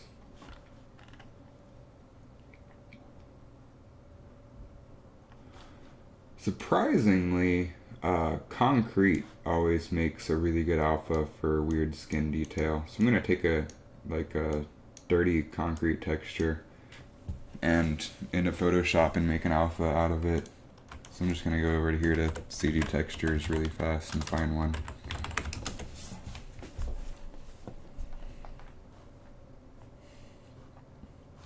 Concrete. Oh, we want bear.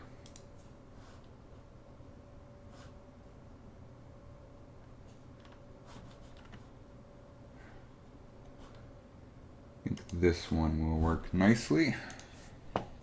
I'm going to try to share Photoshop as soon as I download this.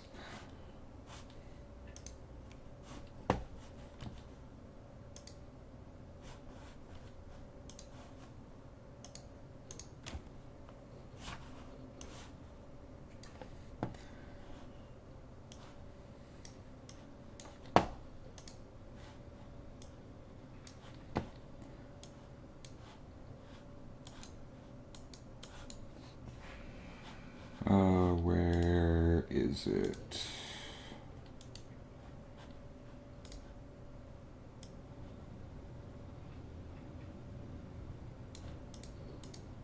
There it is.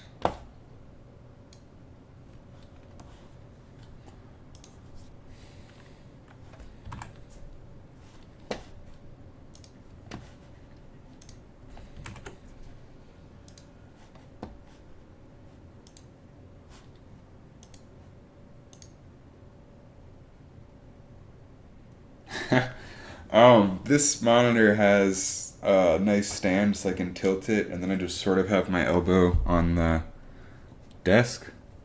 I have long arms because I'm really tall. So that helps for sure. So I'm gonna delete ZBrush for now and add Photoshop, which is still not working.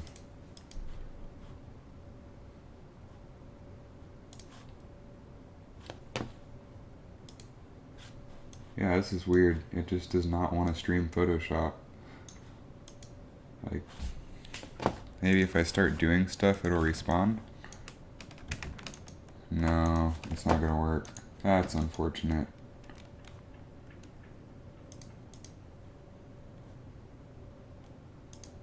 Oh, there we go. Figured it out.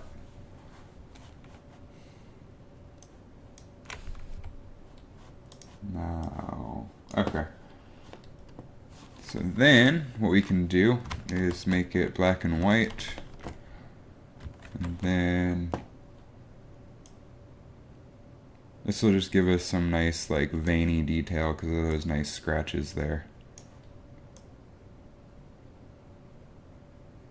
Something like that ought to do pretty well.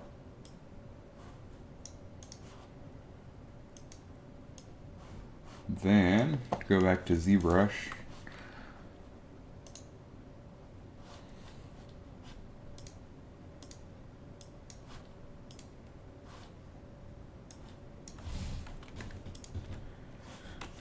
I need to save that texture map really fast.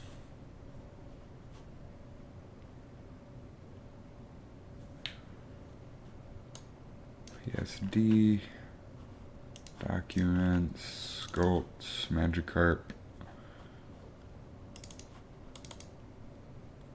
Oh yeah, no, I want to save this under alphas. G, Program Files, Pixelogic, ZBrush, alphas. Veiny concrete. Okay. So then, wait for this to speed back up again. Go to veiny concrete and make an alpha out of it. And turn off our texture. Then drag rectangle. And if we get a nice yellowy, like, sort of veins, that'll just add some slight texture detail to it. Yeah. Like he's been weathered down and stuff. Then we can add some darker reds.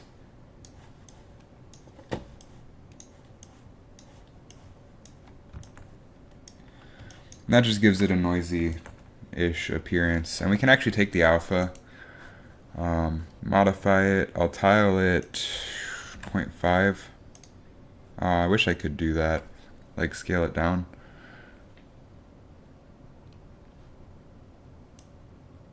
What? You can add noise. That's cool. We want to radial fade this, actually. I wish you could scale it up. I guess I can just by making really big strokes.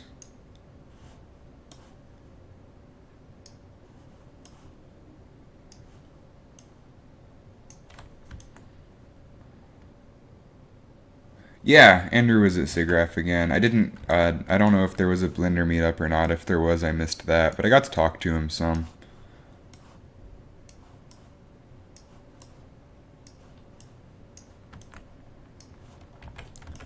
Alright, then we can take our orange brush and just start dragging out some alphas of our standard orange to sort of even this out a bit more.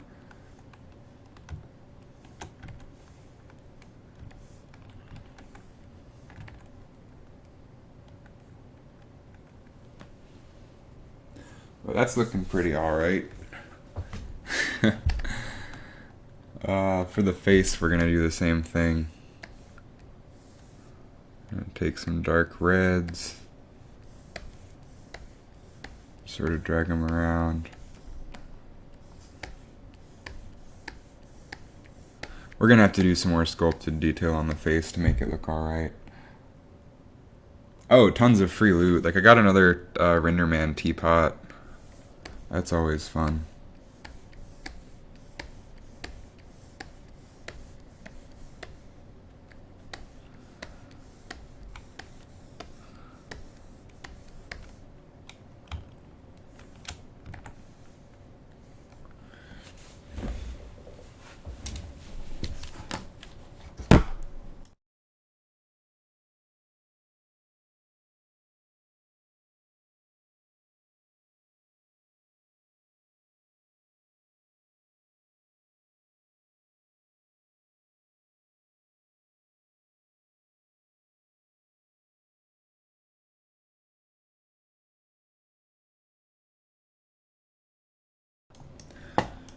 Okay. I think the scales could use more painted occlusion in. So we're going to take some smaller lines, go in here on the scales, and just start to like, oh, I still have this set to that. Paint in some lines.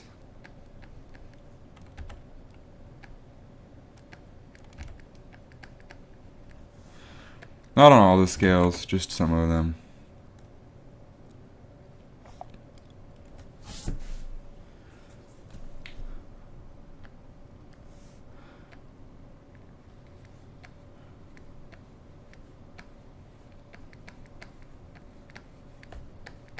Get some nice separation there.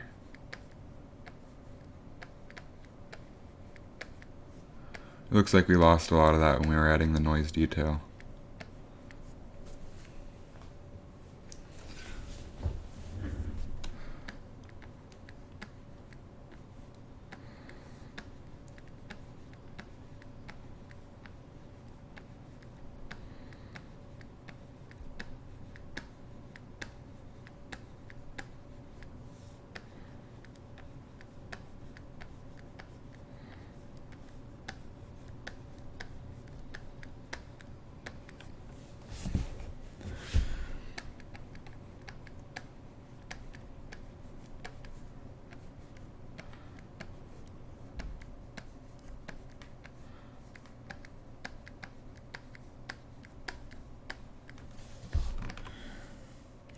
I do wonder what would happen if we tried to just mask by cavity and paint that way. So we're gonna try it. Masking. Oh, mask by AO. And give it a second.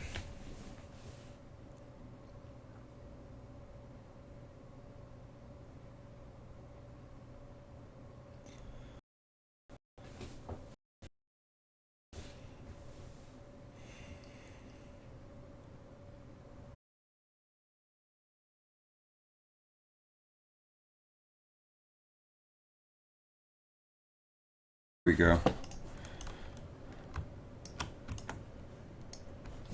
Now it's working again.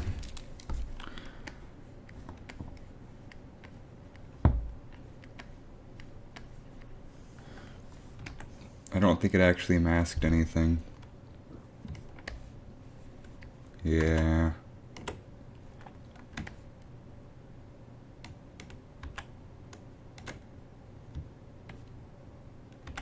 Oh, it did. Around here. It didn't mask any of the scales, which is what I kind of wanted.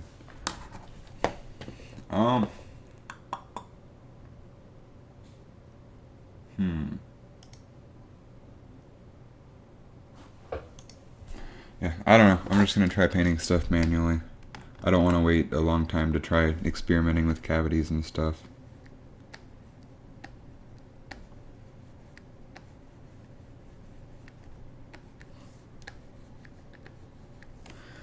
We're going to take our alpha and make some of the scales brighter individually, I think. So that'll add some nice variation. So we're going to take like a nice yellowy orange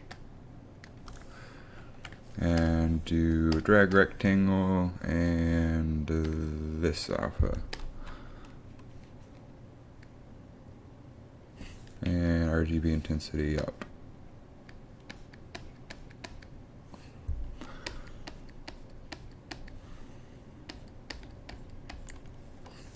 Maybe even like a brighter orange.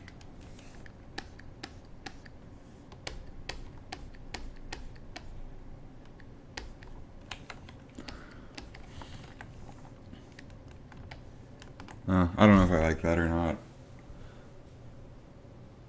Oh, I'm gonna leave the scales for a second and go over here and work on some sculpted detail on the face. So I'm gonna bring up my reference again.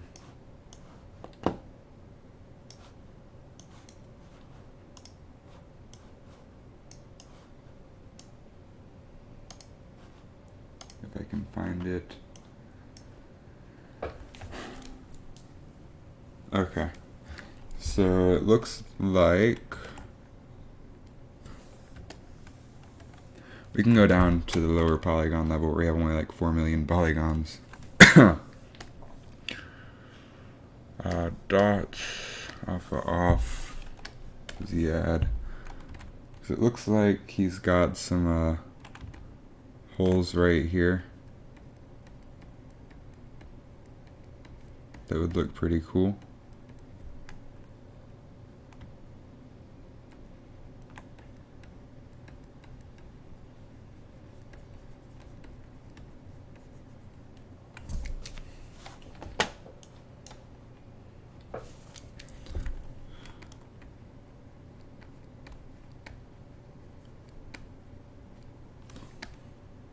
Uh-oh.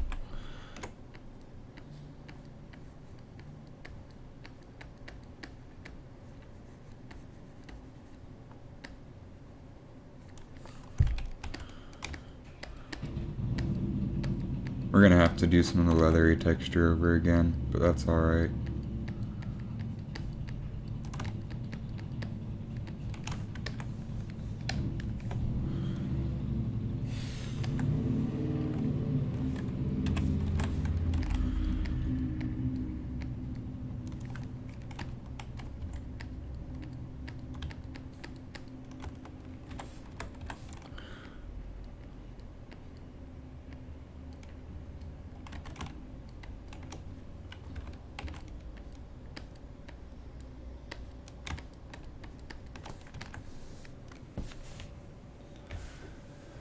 Oh, what else can we add to make this look less smooth?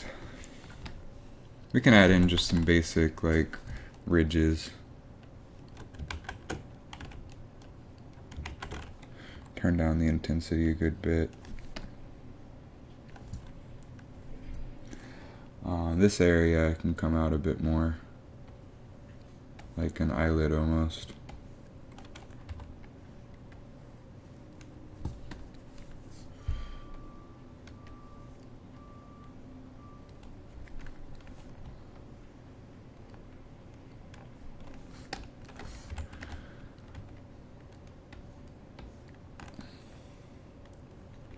And we can add more ridges up here that carry on down here.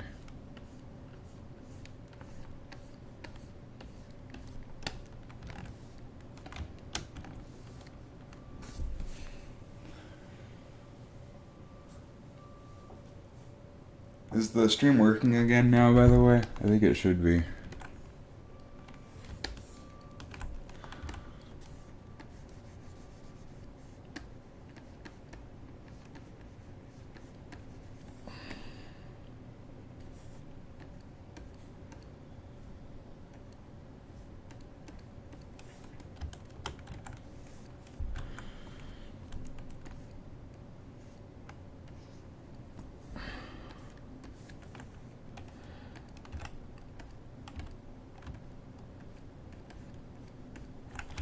So if we come add this detail on a lower polygon level, we'll actually preserve a lot of the bigger details when we're smoothing out, or the smaller details when we're smoothing stuff out.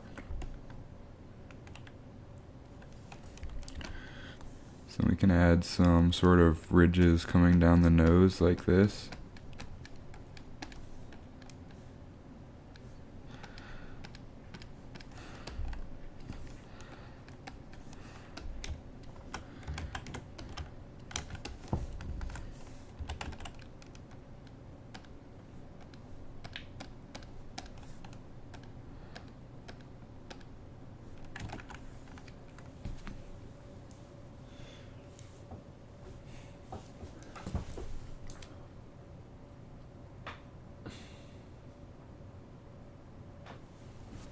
And overall, his face is pretty smooth. It's just going to be a lot of painted texture stuff.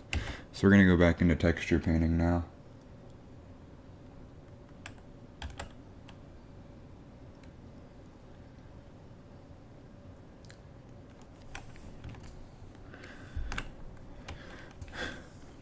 And it looks like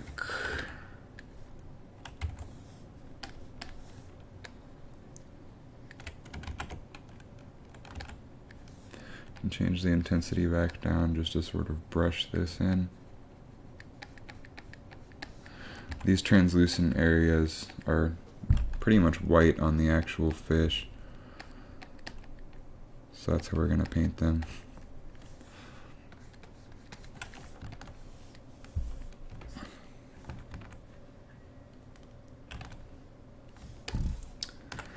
He's got sort of these like scratchy black areas up around his eye.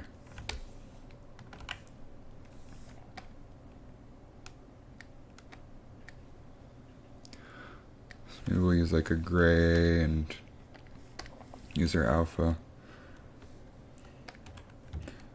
And we'll actually mask this area off, so we only affect this area.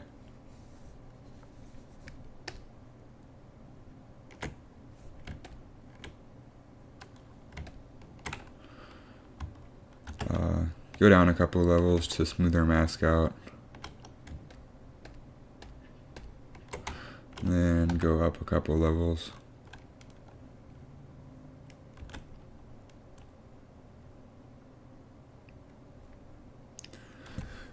Invert the mask.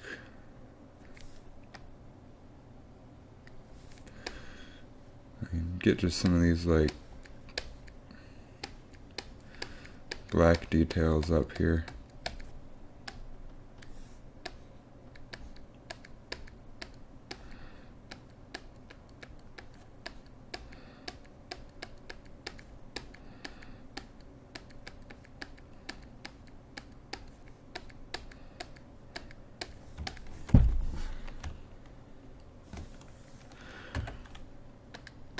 Come back in, tone it down a bit.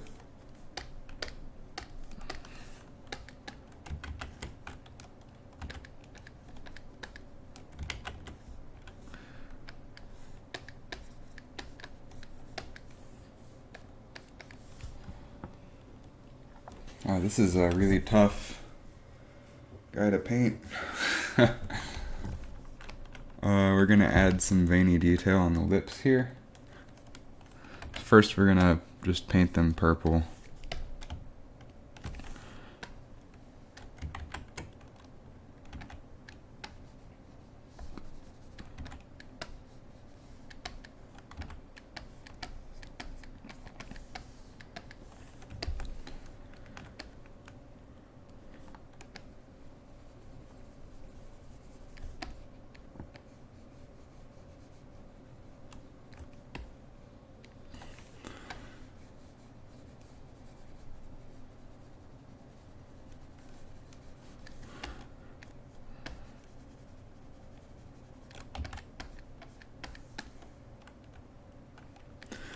Then we'll add in some more dark red areas with our alpha.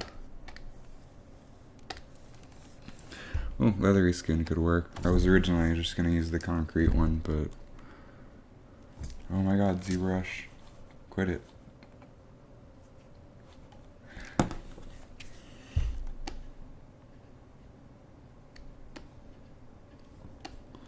So this will give us some cool lip detail.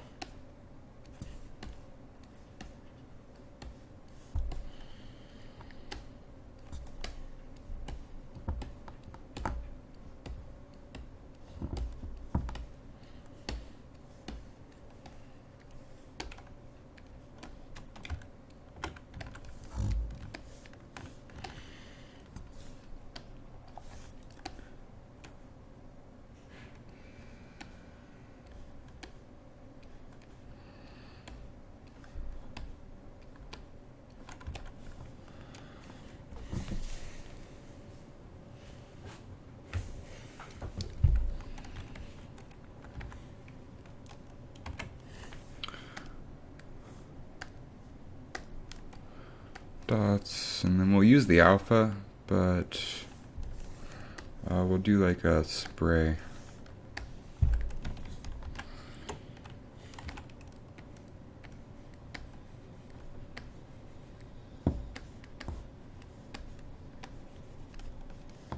Sort of get some darker areas in here, followed by some lighter areas.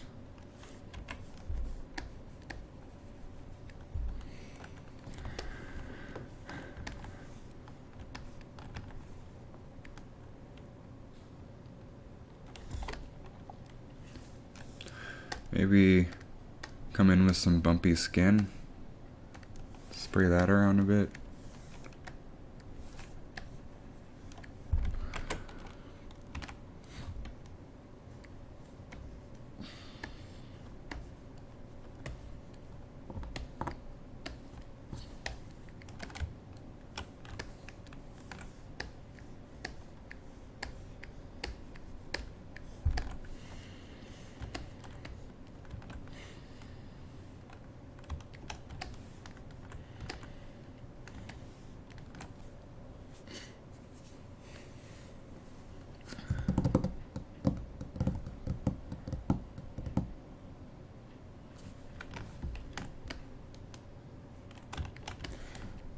On all of these rockfish, this muscle line right here is sort of emphasized by like a white-ish thing. So we're gonna come in with our spray and sort of spray like a lighter area.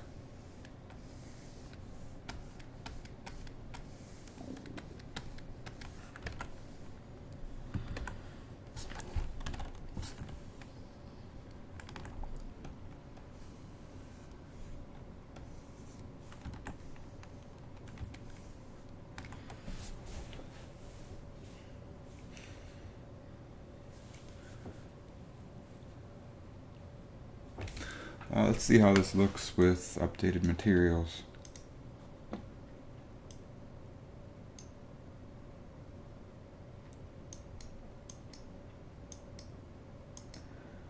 So you can make sort of like a wet-ish looking specular map.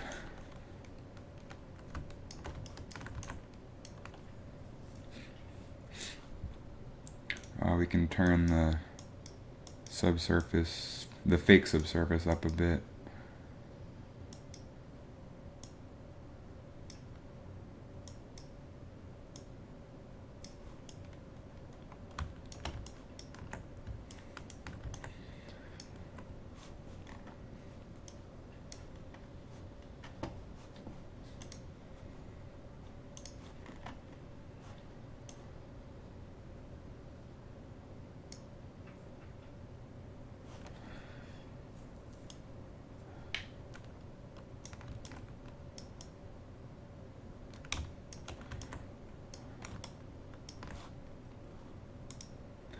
We can add some noise to our specular.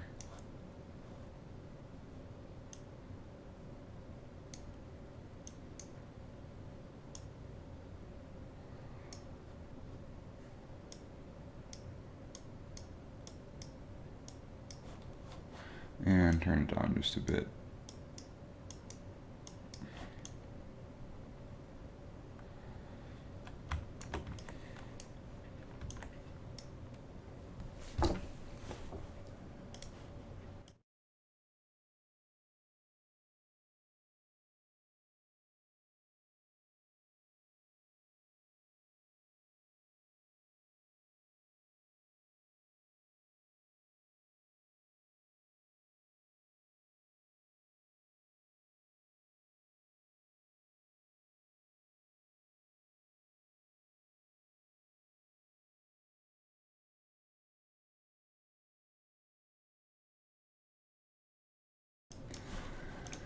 I'm not really great at painting textures.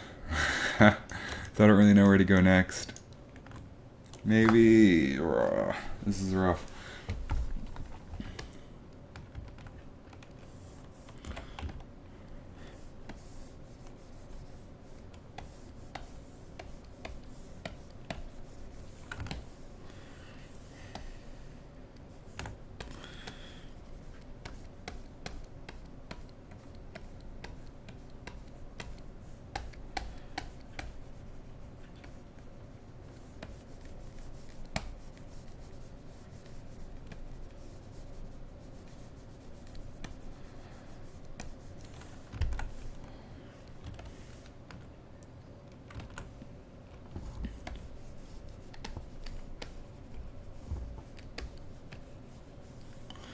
Yeah, some sort of a bumpy, smooth transition between here and here.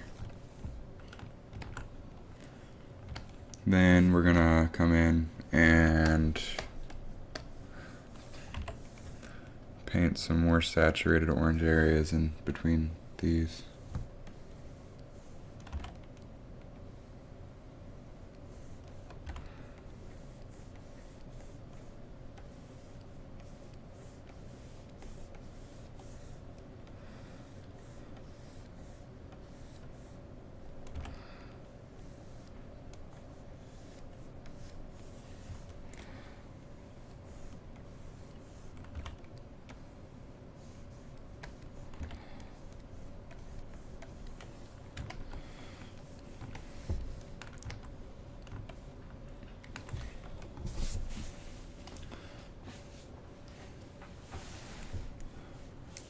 Not really happy with the face detail.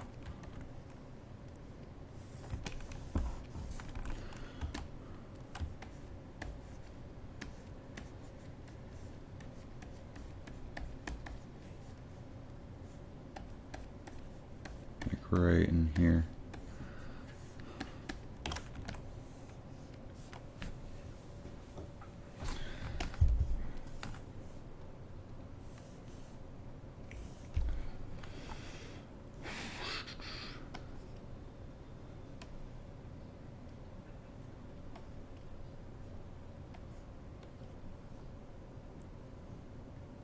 What's gel shading?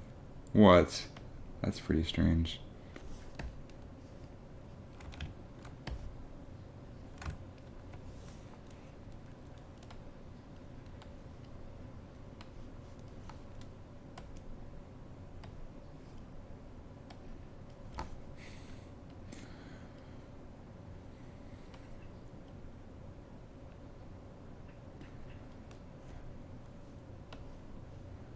So many material options.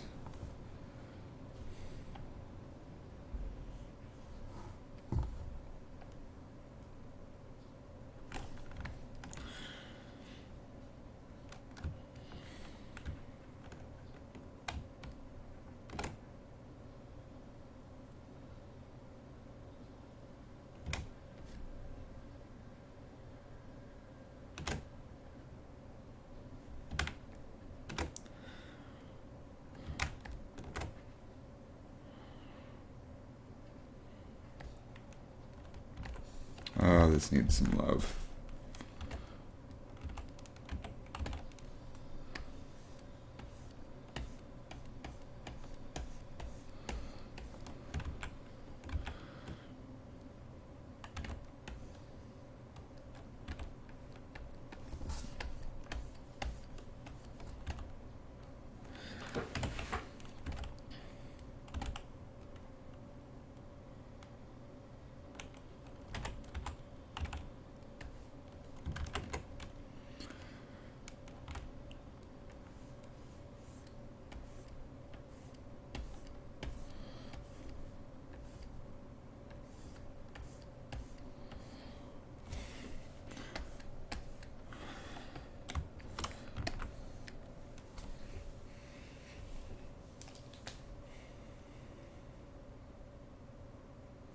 Hmm.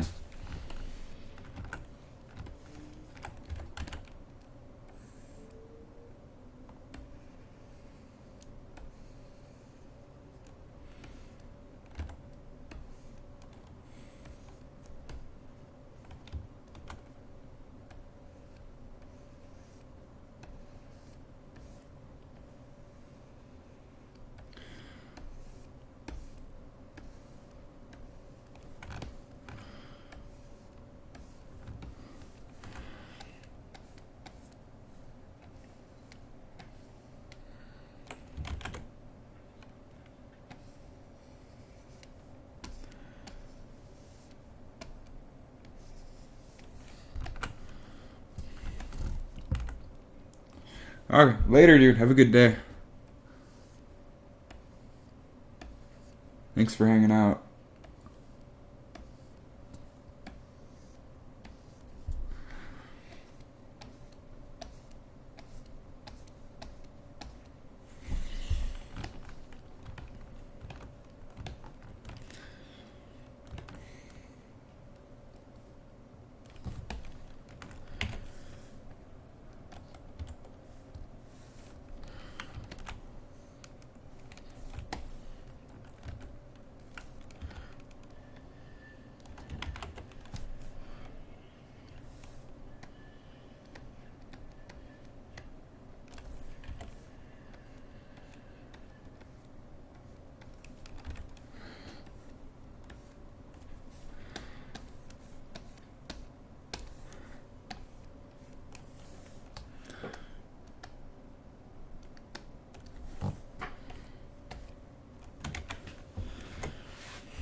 Material fill.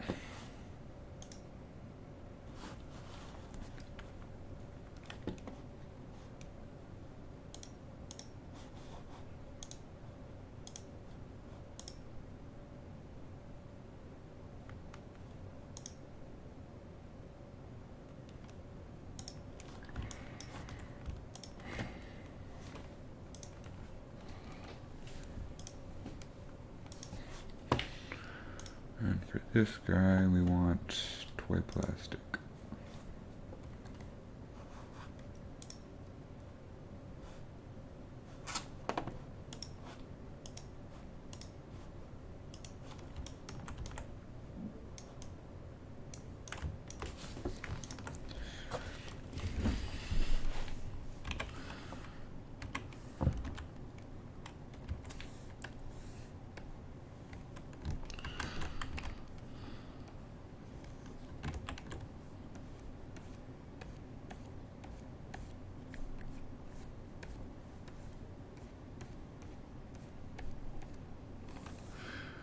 Alpha leathery skin.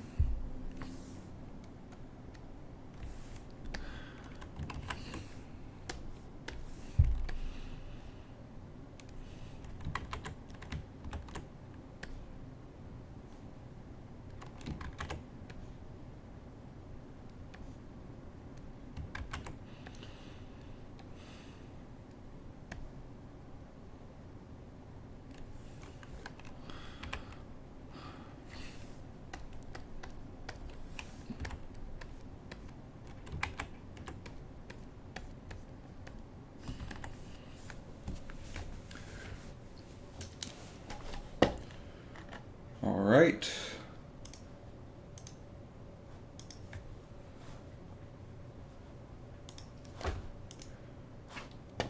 Not looking too shabby.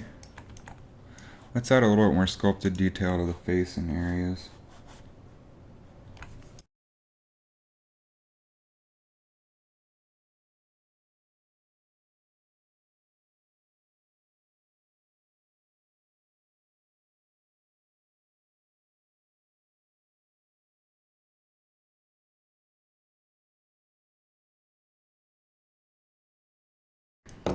Before we do that, I want to paint just like the tips of these fins, like they're starting to fade into the light orange that we see elsewhere on the model.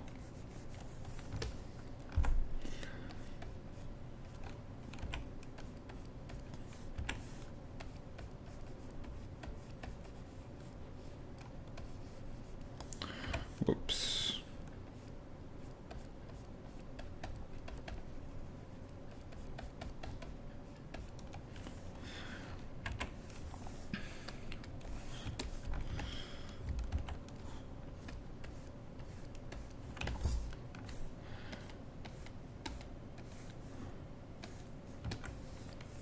Something like that.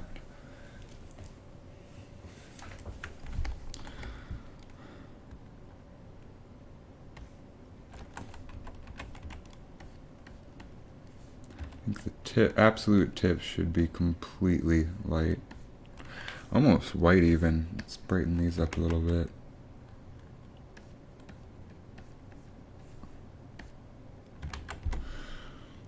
No, I don't like that. Let's come over here on the face. Add some more lightness here at the very tip.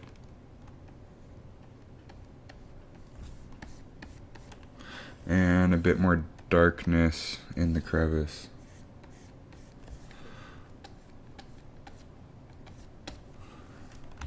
And just in general, the inside of the eye.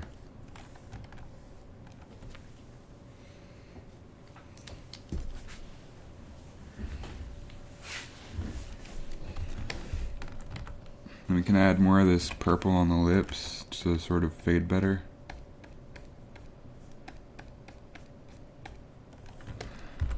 And then make this really thin area sort of fade into that white.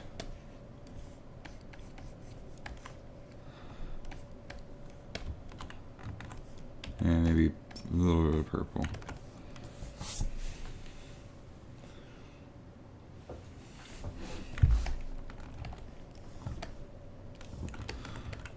Okay, then we can come over here to our dam standard and sculpt a bit more detail right up here on these fins.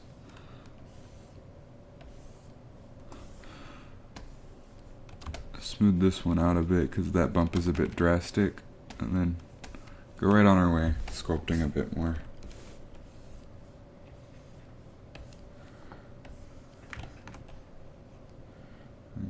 Try to make these a bit sharper.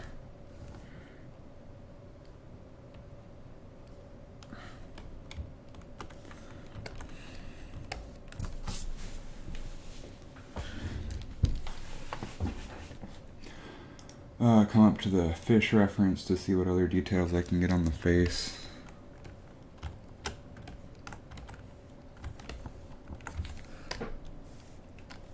Do a Z-add here. Just a little bit more coming out up here like it's folded skin.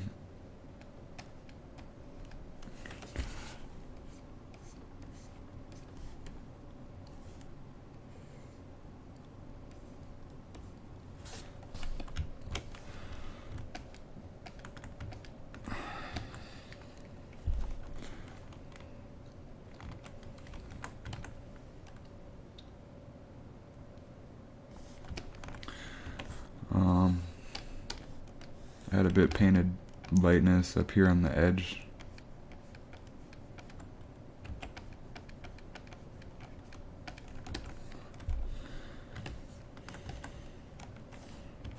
Bit more purple down here to complete the lip.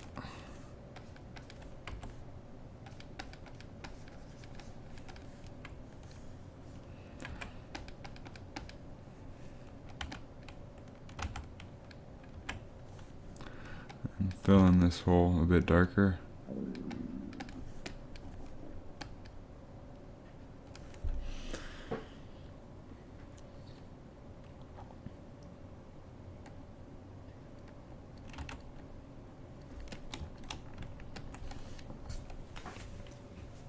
That's looking pretty cool.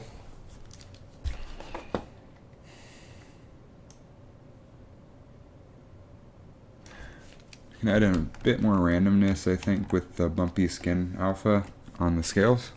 We can just take some black spots and grab our bumpy skin and just sort of add a little bit more breaking up of the color. Maybe even a bit more intense.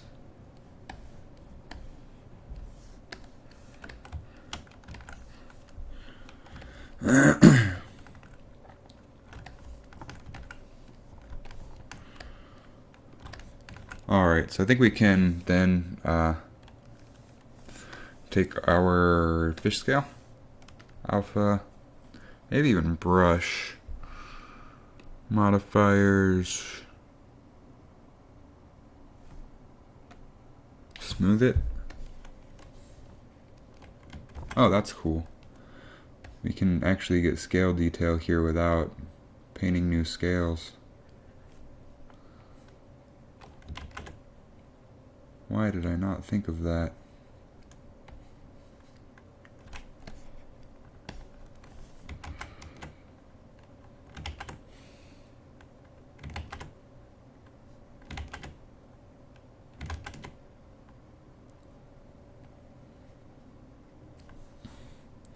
So we can actually darken down some of these scales with our alpha. That's pretty cool.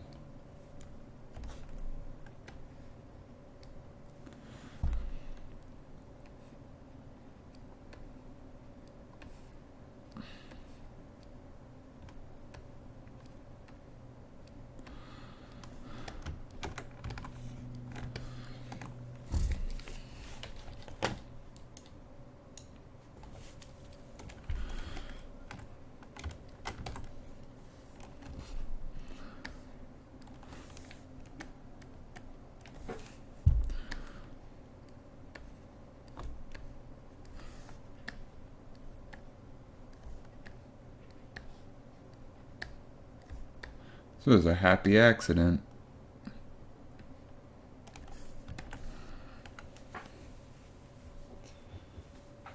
we can just paint in a bunch of tiny scales around here, and it'll give us sort of a cool texture. You can change the colors up a bit, make them more orange, more black.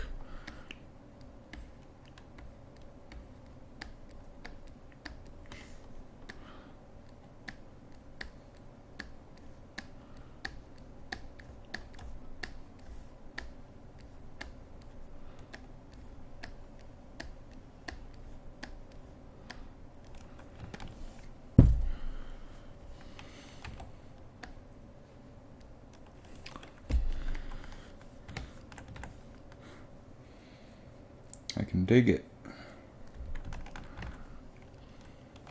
I'm gonna take this guy, fade this out just a bit up here. Since it's poking out, make it look almost like stretched skin. Same with the area around here. We can sort of fade this a bit lighter, I think, just towards the very tip. And then we can make it slightly darker up in here.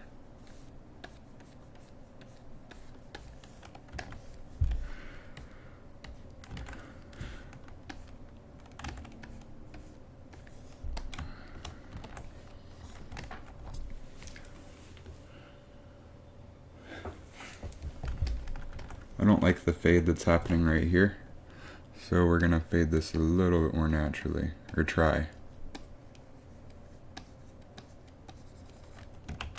Too much.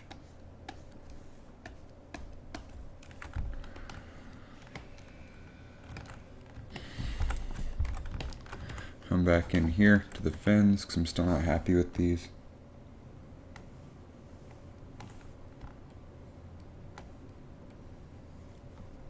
Sort of make ridges that trail the areas that we jutted out.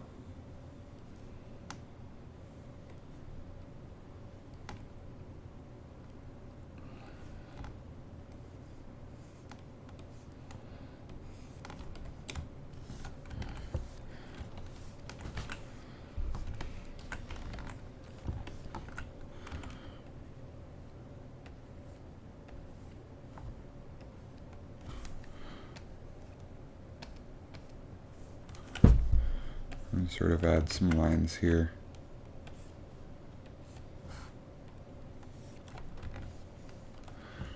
Then we can take an orange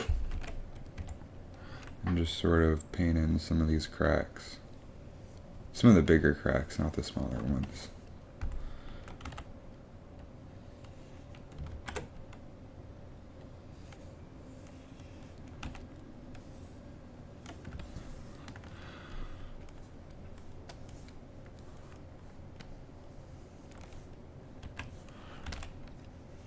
Paint white on some of the bumps.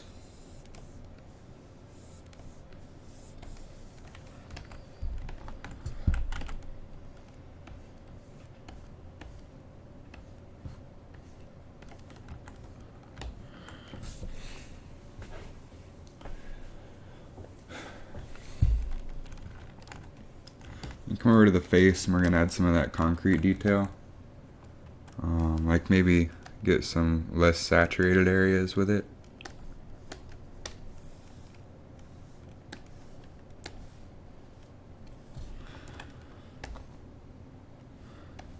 Ooh, I really like that on here actually. Just add some nice variation to the tentacles.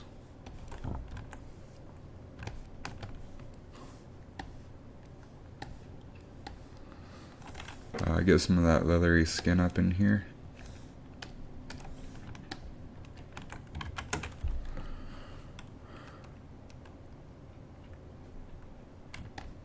Don't know what's happening there. That's pretty strange.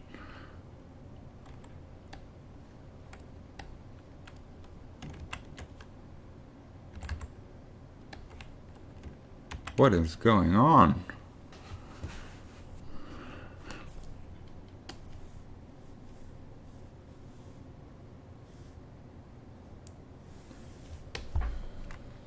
That is so weird.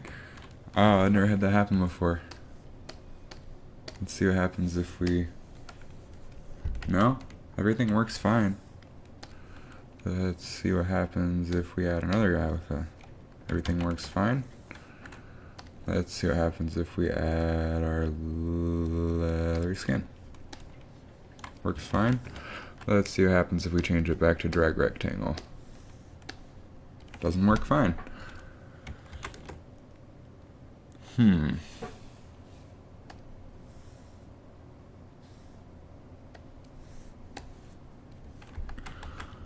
That is very weird and unfortunate.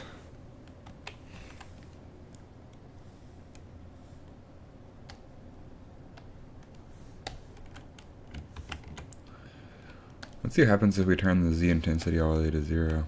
What is going on? Why are you up in intensity so much? Maybe it's this smooth. Aha, it is the smooth. Okay, that's pretty strange. We can add some jutting out areas, especially all up in here around the eyes, so it looks almost like wrinkles.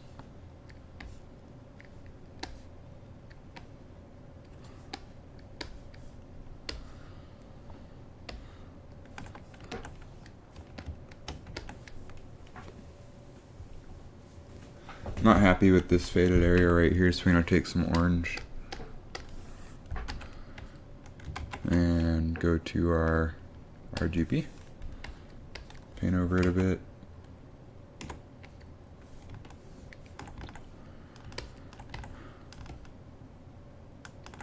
And let's go ahead and mess with our lights, because I'm gonna call it quits for now and get some feedback from people. Actually, no, let's do some more of these tiny scales with that alpha.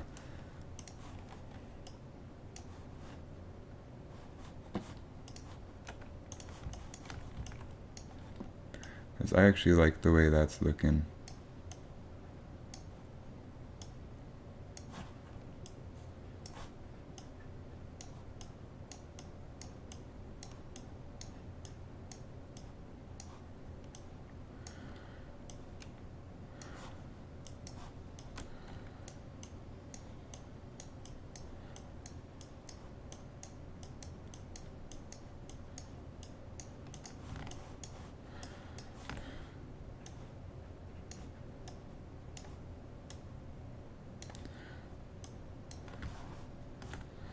Maybe even some over here.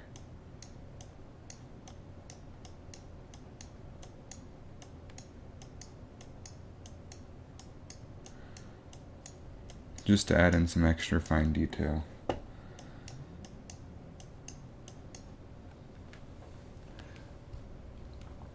This area right here, I think could be thinner. So what we're gonna do is just press it in a bit. Maybe even like sharpen it up some with our inverse dam standard.